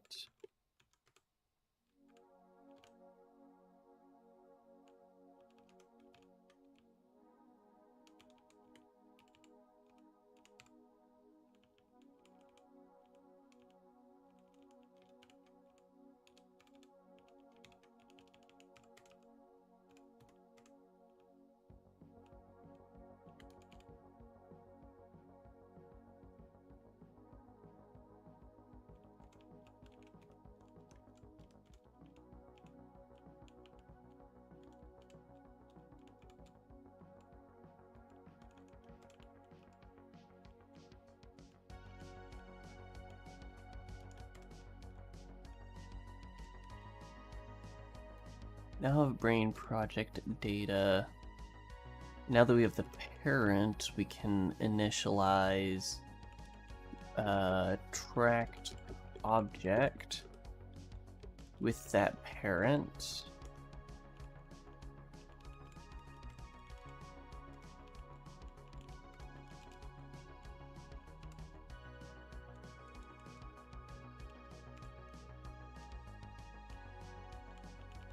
Say sum. There is a parent.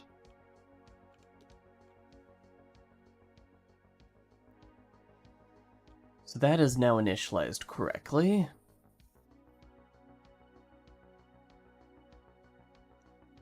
But we also want to initialize the name.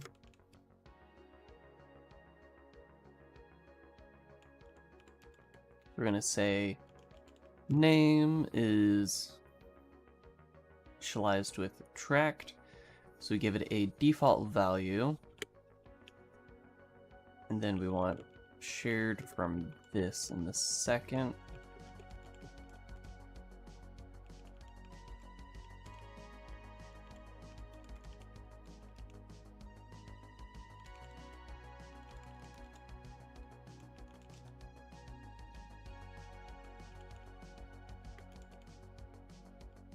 No matching constructor for initialization of tracked object.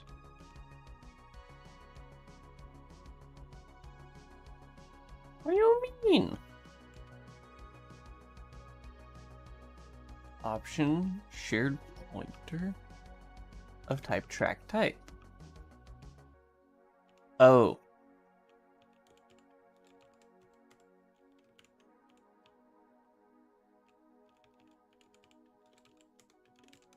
There we go.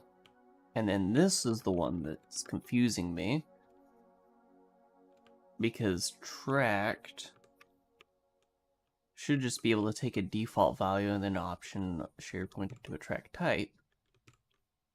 Do I need to cast the shared from this to a track type?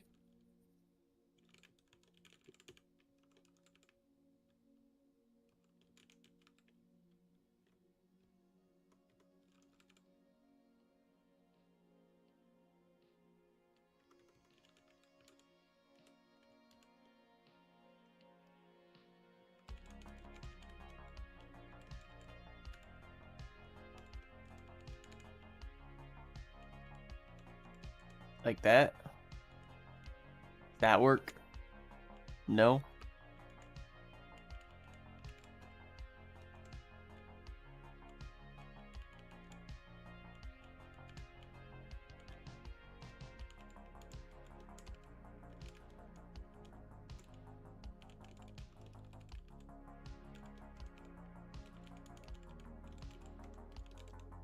It's like, that should work, right? But no, it's complaining. For initialization of tracked value, Wait a second, do I need to pass in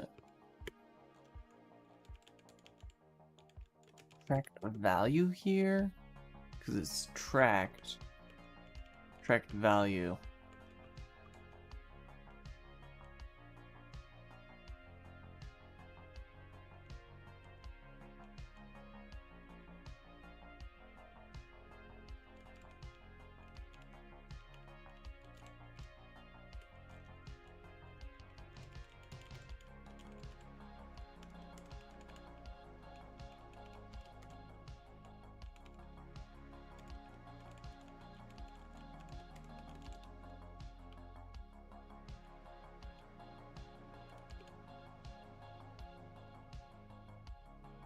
Abstract class.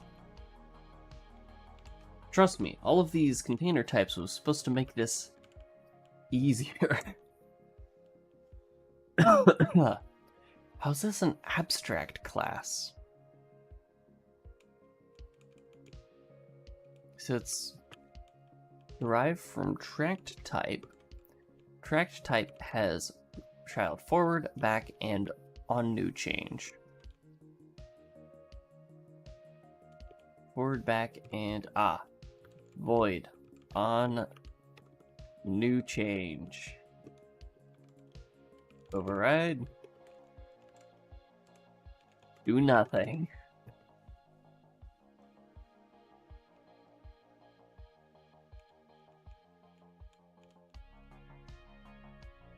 I mean, there is the on change variable.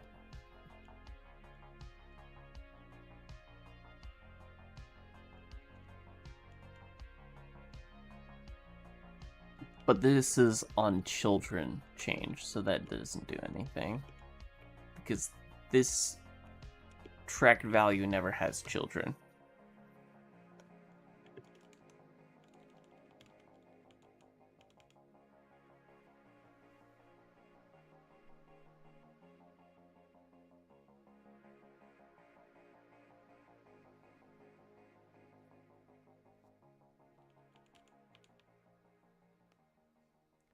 Like that. Now data we can pass in shared from shared from this, and it's happy. Yippee!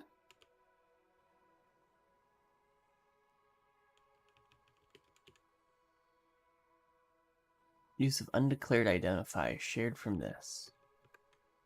Brane project. Does Brane project data have?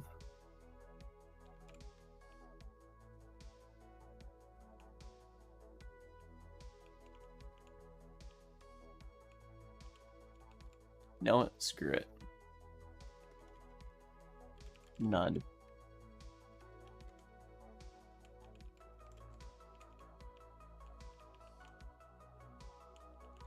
No parent. We're gonna orphan it. Screw you, Brane project. You don't get parents. Because Brane project didn't want to be a parent, so Brane project data.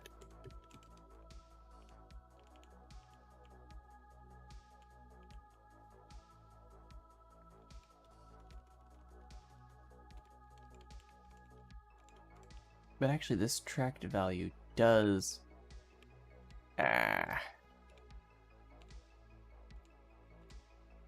That was set up correctly.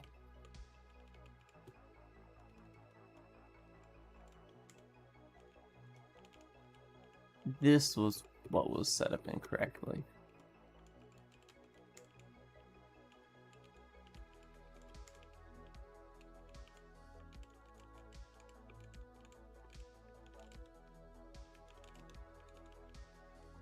Formatting still says super weird. Must initialize the member indexer.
So when is load default called?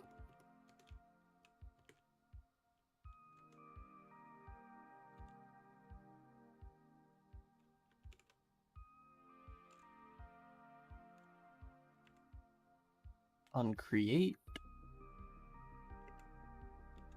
Literally only on create.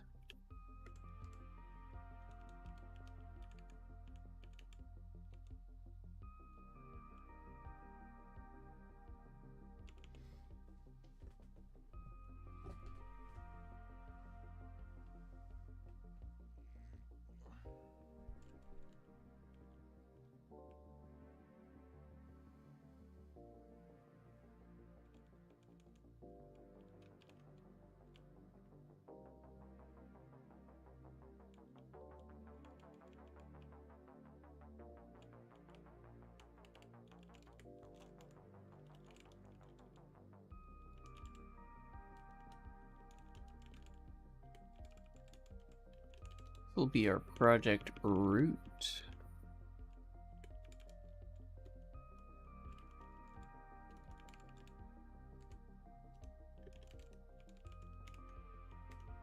And loaded is always going to be true because I'm not going to let this get into a state where it isn't loaded.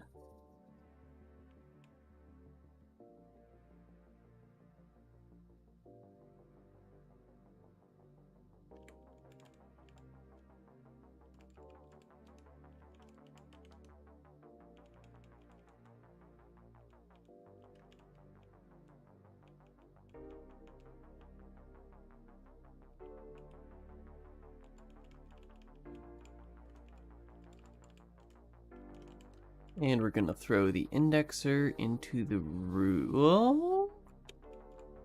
root slash assets.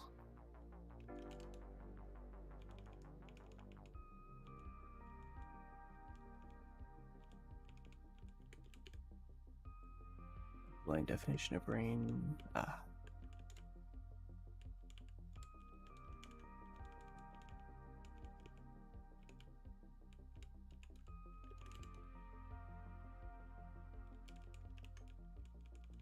Yay, now it's all happy.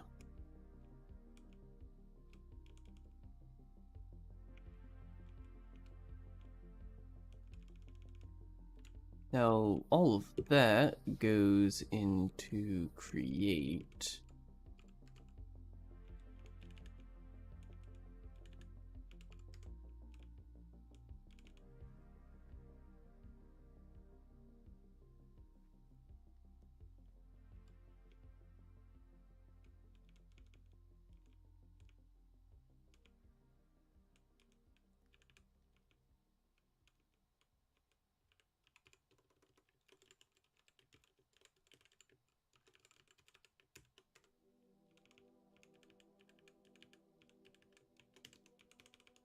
I love how what I'm doing here is just absolutely nuking all of my old code. It's like, oh, the pattern on this is terrible. Nuke. The pattern on this is terrible. Nuke. It's going to be a completely different project by the time I'm done with this.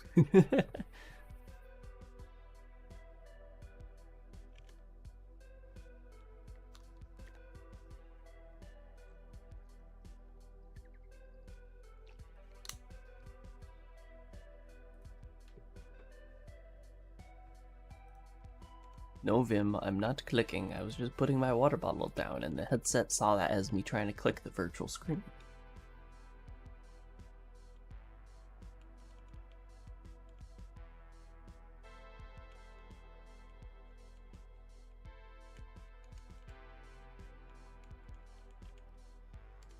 Okay, so we're gonna say Brane project. Here, proj is equal to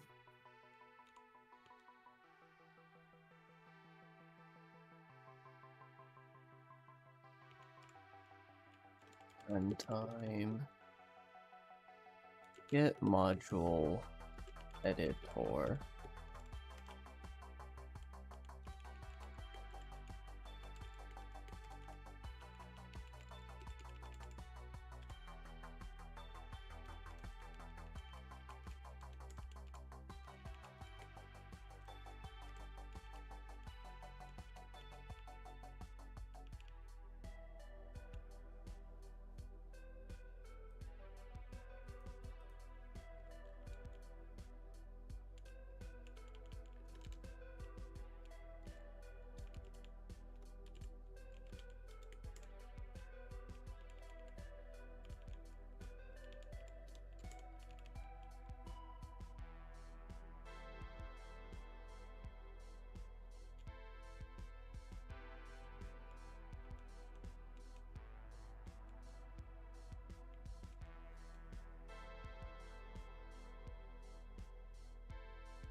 So what we'll do is we'll still do file manager read a file of file.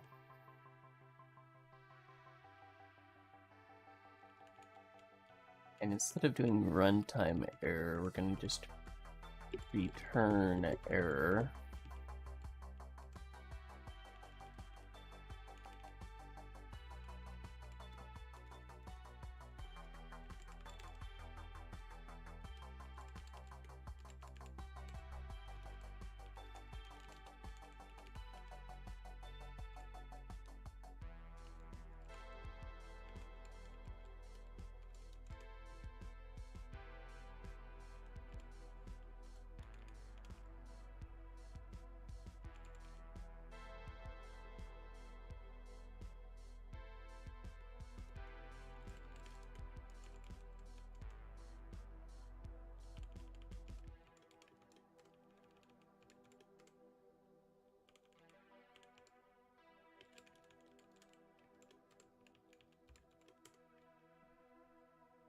Call to implicitly deleted copy constructor, but I can calling standard move on it. Did I delete the move constructor too?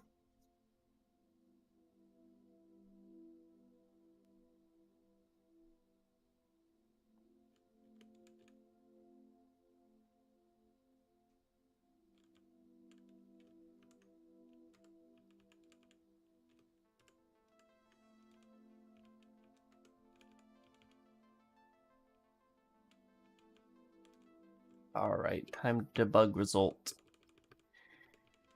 Okay.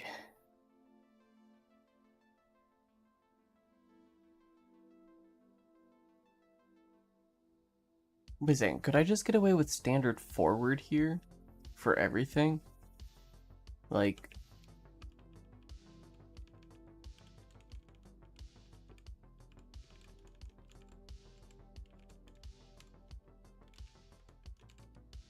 that?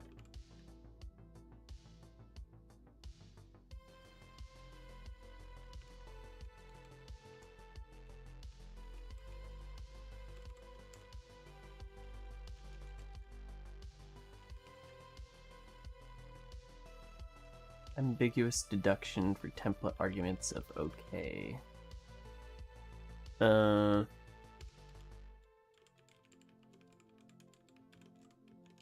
There you go. Ambiguous convention for functional style cast. From remove reference Brane project to okay Brane project. Brane project reference to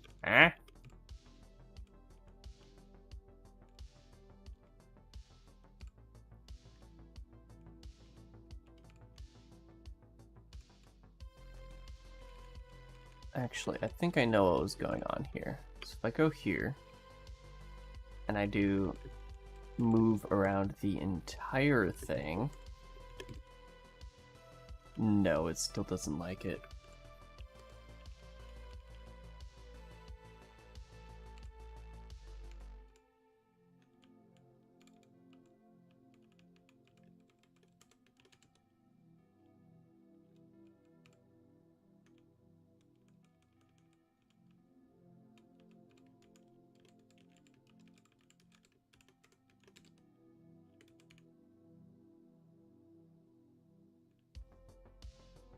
Functional style cast from remove reference T Brane project to okay Brane project.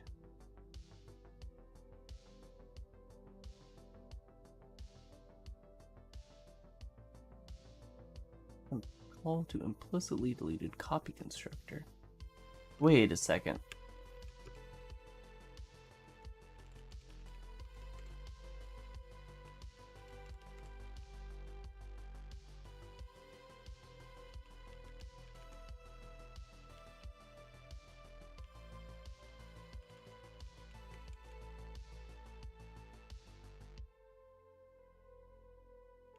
Not a functional style cast. It's literally one of the constructors.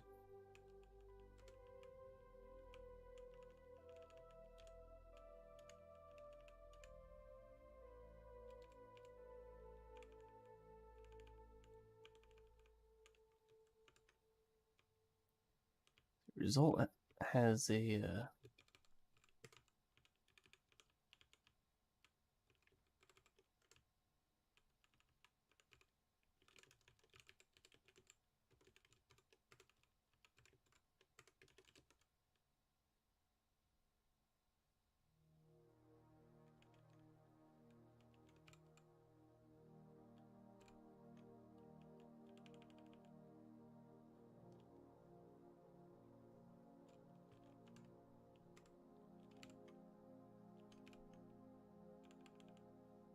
dang it. My fancy Rust-inspired type are all breaking.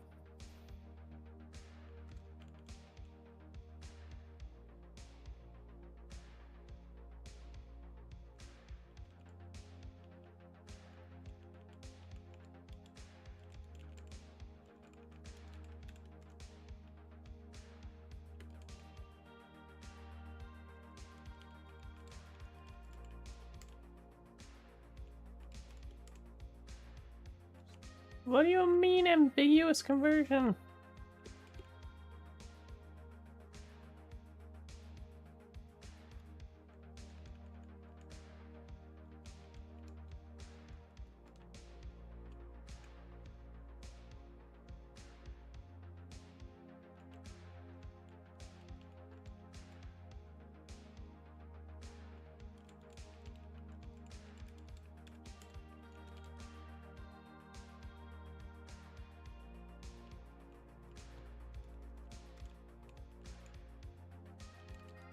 Call to implicitly deleted copy constructor Brane project.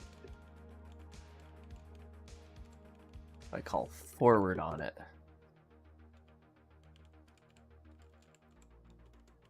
I'll move. Okay, so it's complaining about the ambiguity. So what if instead of forward I just do move?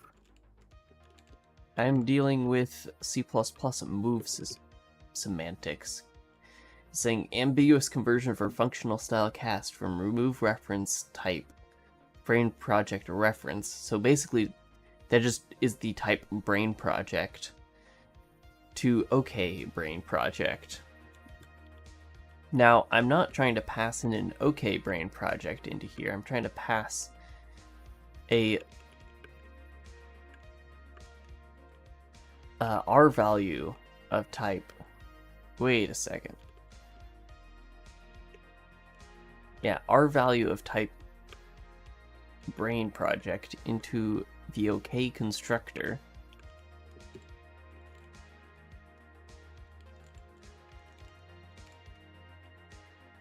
But it keeps saying ambiguous conversion from Brane project into OK Brane project.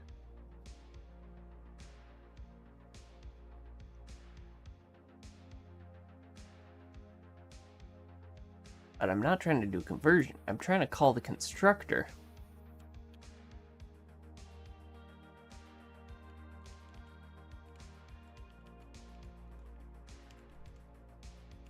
What if I pull one of these?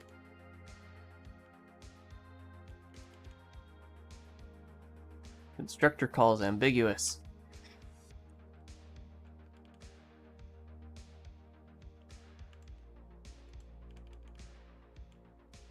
Indeed. See, this should be the same as like an R value though. Like these two should be exactly the same. And then this is back to implicitly deleted copy constructor. I'm telling you to standard move it. I'm not calling the copy constructor.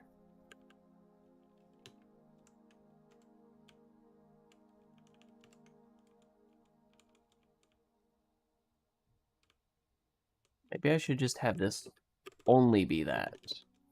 Boom. You happy now?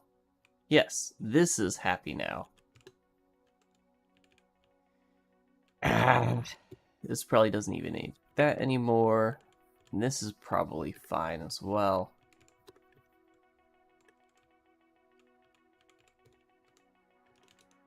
Yeah. And I probably broke the OK wherever else.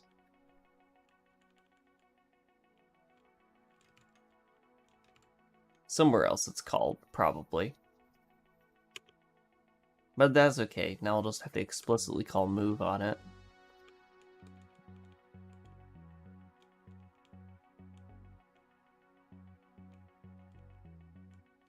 And after we get the file out of there, what I want to do is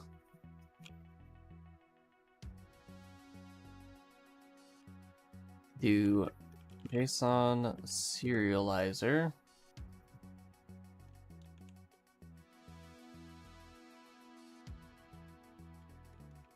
of type Brane project data, and we want to read from file into project dot data.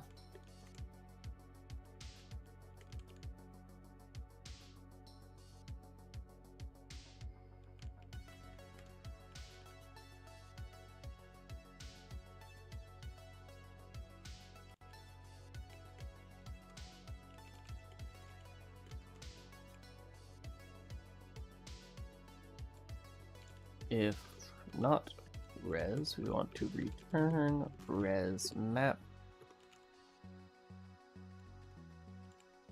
Do I have error mapping? Oh, well, I don't need to. I can just say error res dot error to string. Actually, JSON serializer error is a string, right? Or at least has a toString. That works. And then we, well, actually, that directly reads it into the project data. So I don't have to do anything else, and we're good to go.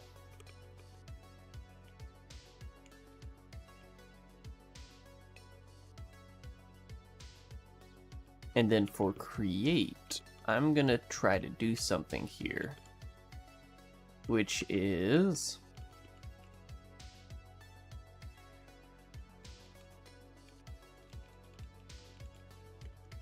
I'm gonna say default project is equal to Brane project load. We're gonna just hard code in the default path,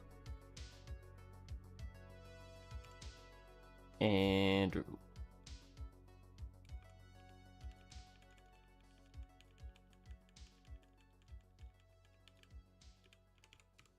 we'll just say if no default project,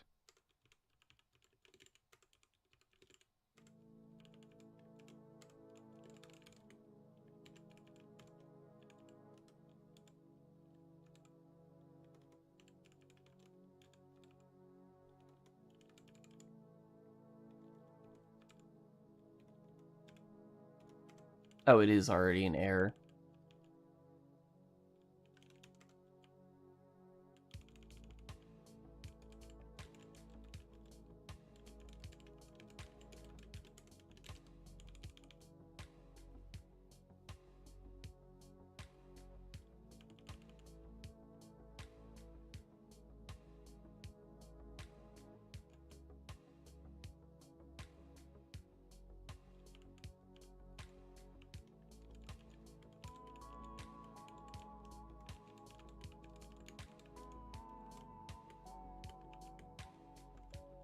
We'll just be lazy and do it like that.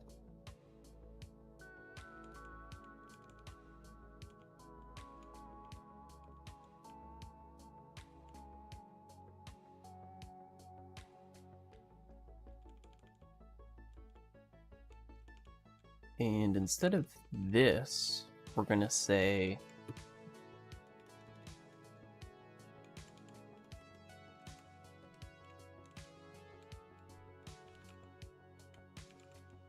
project equals default project res okay. Project dot data dot name dot set forward. And we're also going to do project root is equal to directory.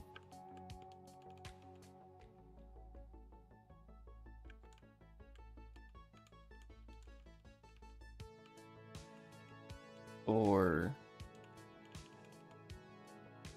did that instead? Oh, it's because I was converting into a path there.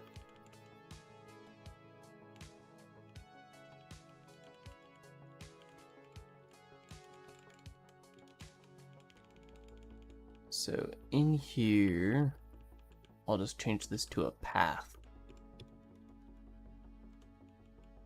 Actually, no. It already is a path. Why am I worried about it?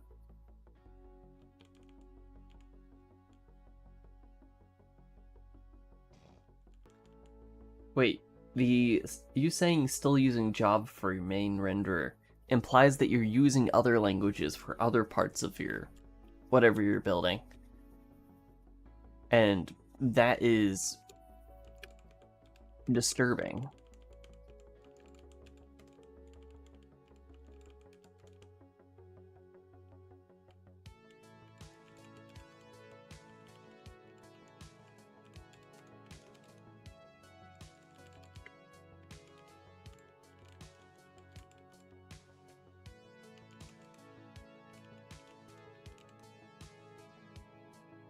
One is Vulkan and one is C++, the other is just Java. Okay. You had me like... You're getting some side-eye there.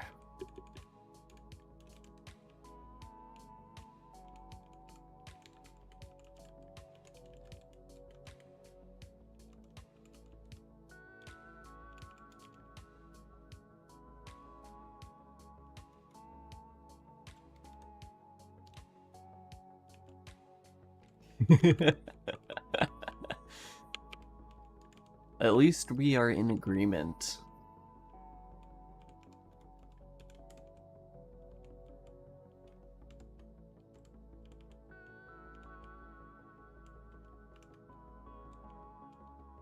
Let's see, so shared lock, I want this to return pointer. And if it returns pointer, arrow operator actually works.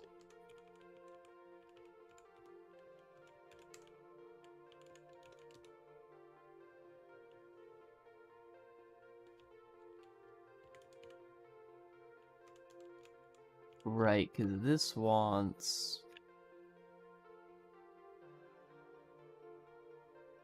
Turns out Java isn't the greatest language for that. Nope.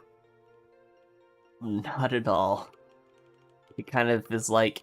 I mean, you can do logical optimizations, but other than that, you can't really do anything super low level. What IDE is this? This is NeoVim with a custom config inside of Windows PowerShell.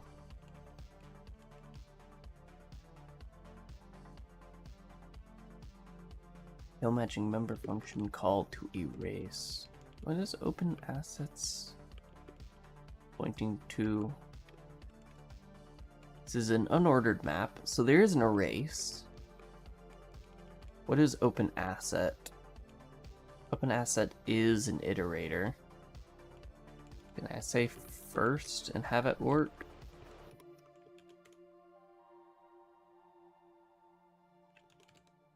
Since it is an iterator?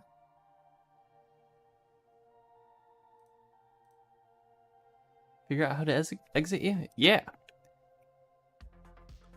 Here, let me,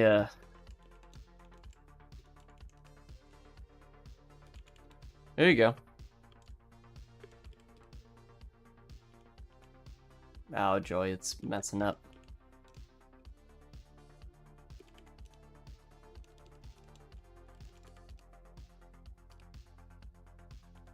Oh, joy. wiped the session.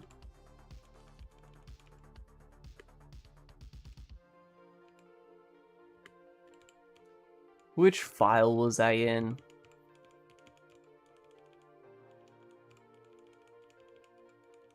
We were in Brane project, CPP. Why not something like VS Code? Because this looks cooler. And that is literally the only answer. And also, like, I have an allergic reaction to Electron apps, so...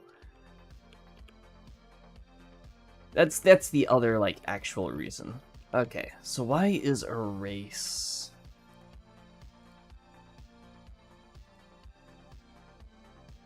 messing...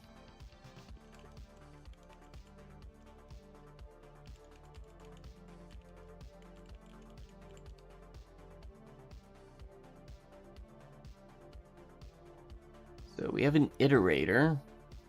I think open asset, yeah, begin, this is an iterator. I know, but that one's inescapable.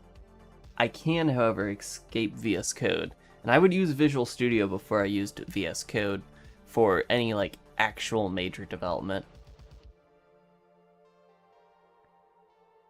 See, I can do this by key or by iterator. This is unordered map, which is the same thing.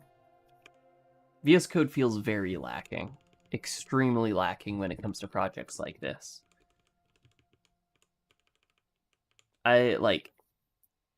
Yeah, but those are plugins. And usually, like, the plugins don't work together very well. I know, like, the response to me going, ugh, plugins is like, well, you're using Vim. This is all plugins. The entire editor is plugins. The plugins with Vim work together really well. Like, they're not really getting in each other's ways, whereas, like, VS Code, they do. And it's an Electron app. And they can't really be... The plugins can't be deeply integrated into VS Code unless you're, like, really good at it. I've, like, taken a stab at making VS Code plugins, and it's an absolute pain. So, open assets...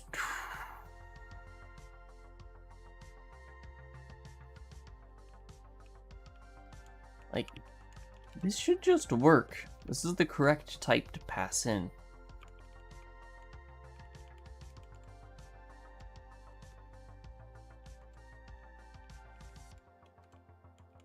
It's another Electron app, isn't it?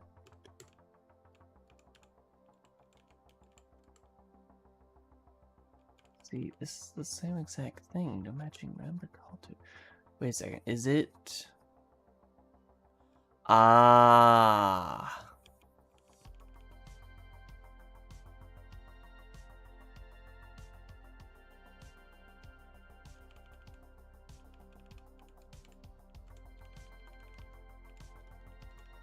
See, that's an LSP diff right there.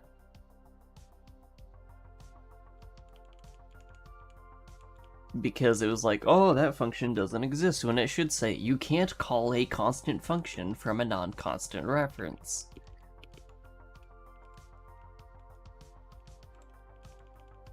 Me when error doesn't. Error.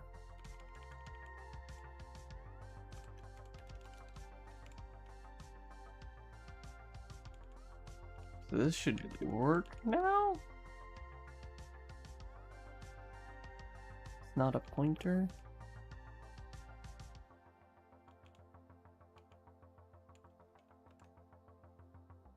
This log? Oh, did I do it in reverse? I did. So that one needs to be a reference, and that one needs to be a pointer. There we go. And now, this function still isn't working.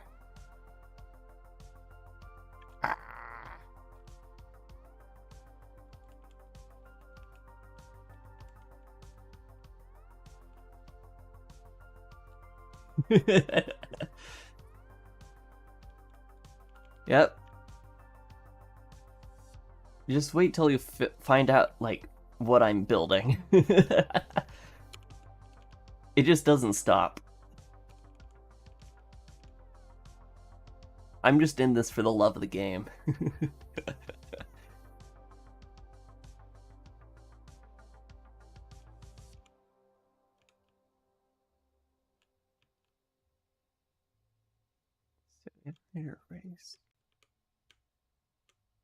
So is this looking for a key type? I think it is.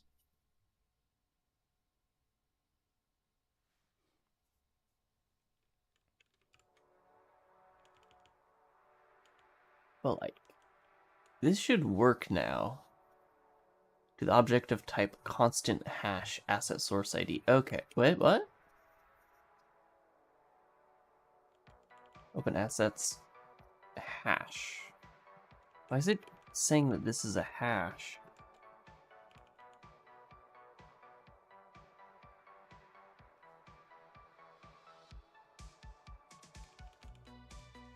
That was several years back. We're still working on a custom coding language. It's just temporarily on hold while I refactor the entire engine, that we're going to use the second rendition of that coding language. If, depending on how you count, it's the second rendition. With other counting methods, it's more than the second rendition.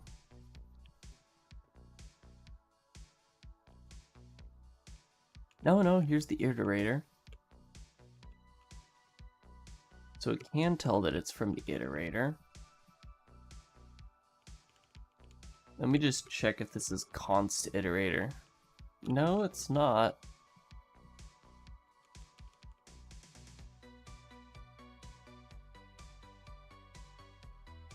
Const hash asset source ID. Oh, wait a second. Recall the object of type const standard hash asset source ID. Did I define the hash for this type to be wrong? It's mostly me being a tech boomer and being like, no, I don't want to upgrade to Windows 11. Because I heard all the horror stories when it first came out, and I'm just like, you know, I like Windows 10.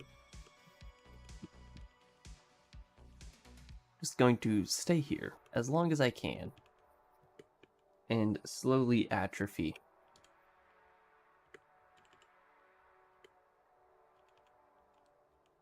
Where's my cursor?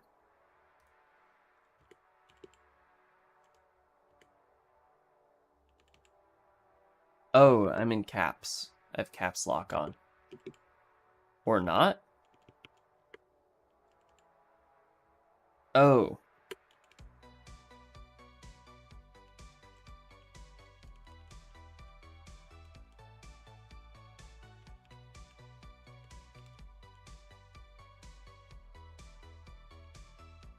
Why is it doing it like that?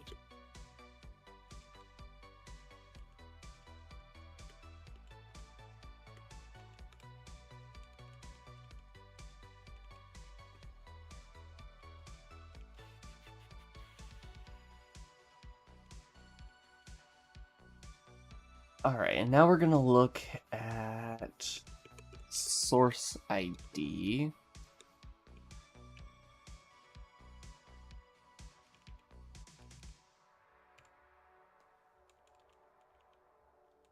Specifically this hashing function.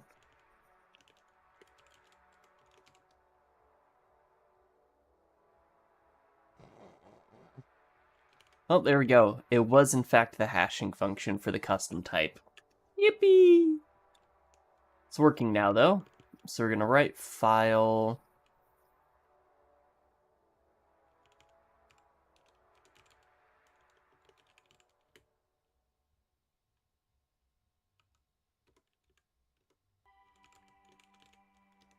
And then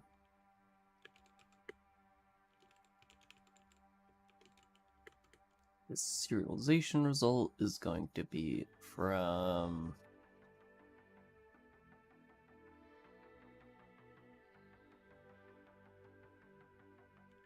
based on serializer for Brane project data. Write to JSON data from data. And then we'll just assert serialized result.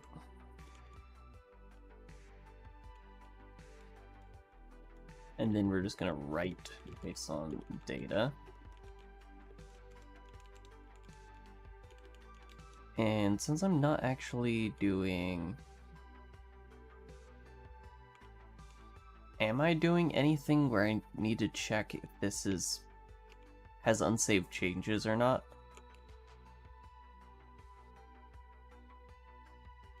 Oh. I just saw it. Unsaved changes. Yep. So...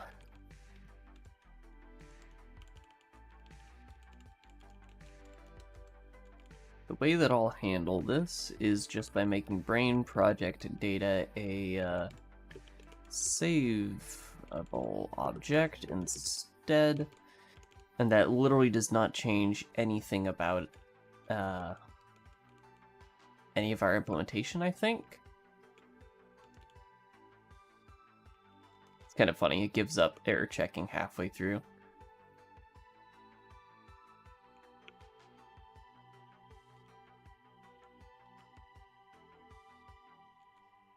Alright. Yeah. Thanks for sticking around while you could. It is appreciated.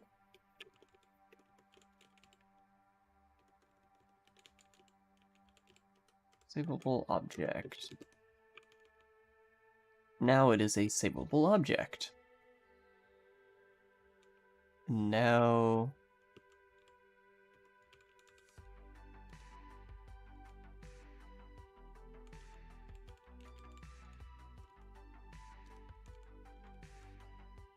unsaved changes actually is defined.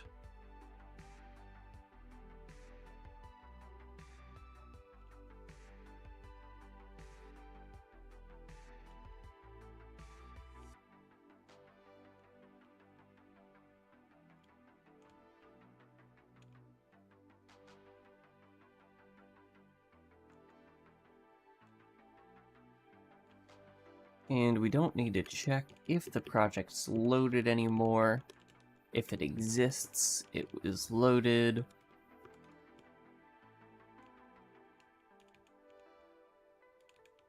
And then data, Brane project data. Root, parent path, root. It loaded. We'll do asset. Maybe indexer? Index assets. And then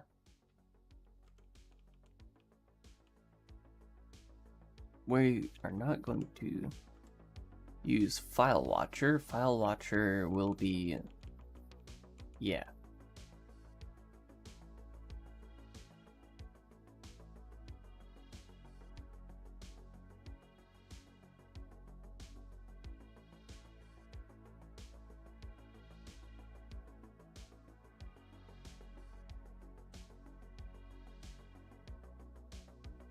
Oh joy, I don't want to have to mess with this code. This code here is a nightmare.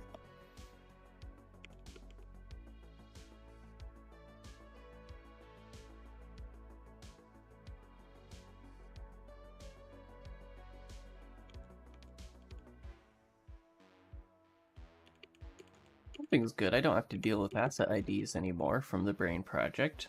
That's all UUIDs now.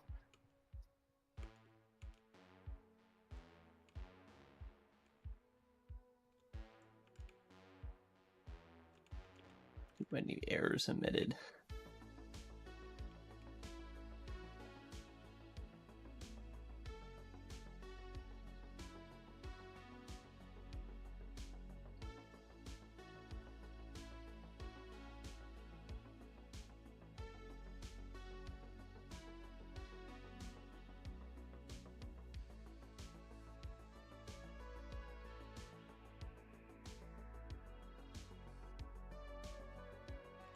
One thing's for sure, we don't have a fire watcher. My thing that I'm thinking right now is, what do I do with all of this?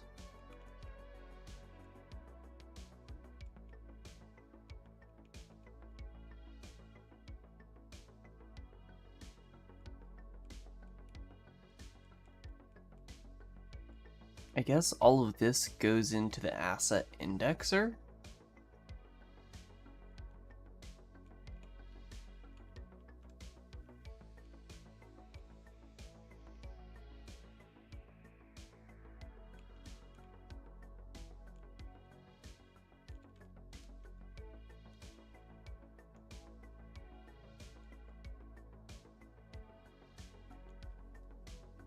I want the asset specific loading code in there to all be over in these like source files as opposed to the editor asset. Whatever it was doing in the project file before. Because that's ludicrous.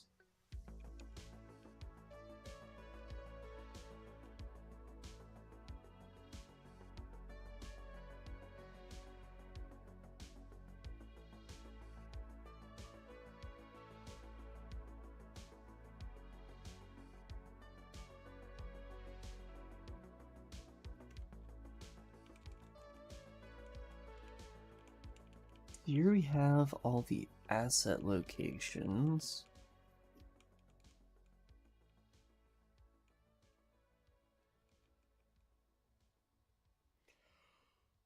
Hmm.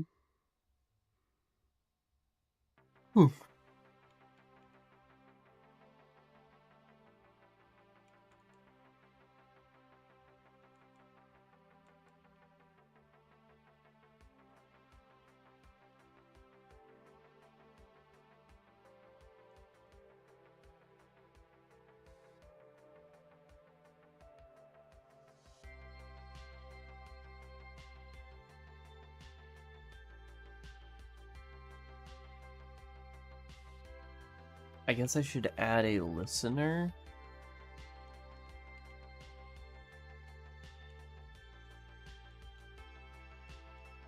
And that listener reloads assets.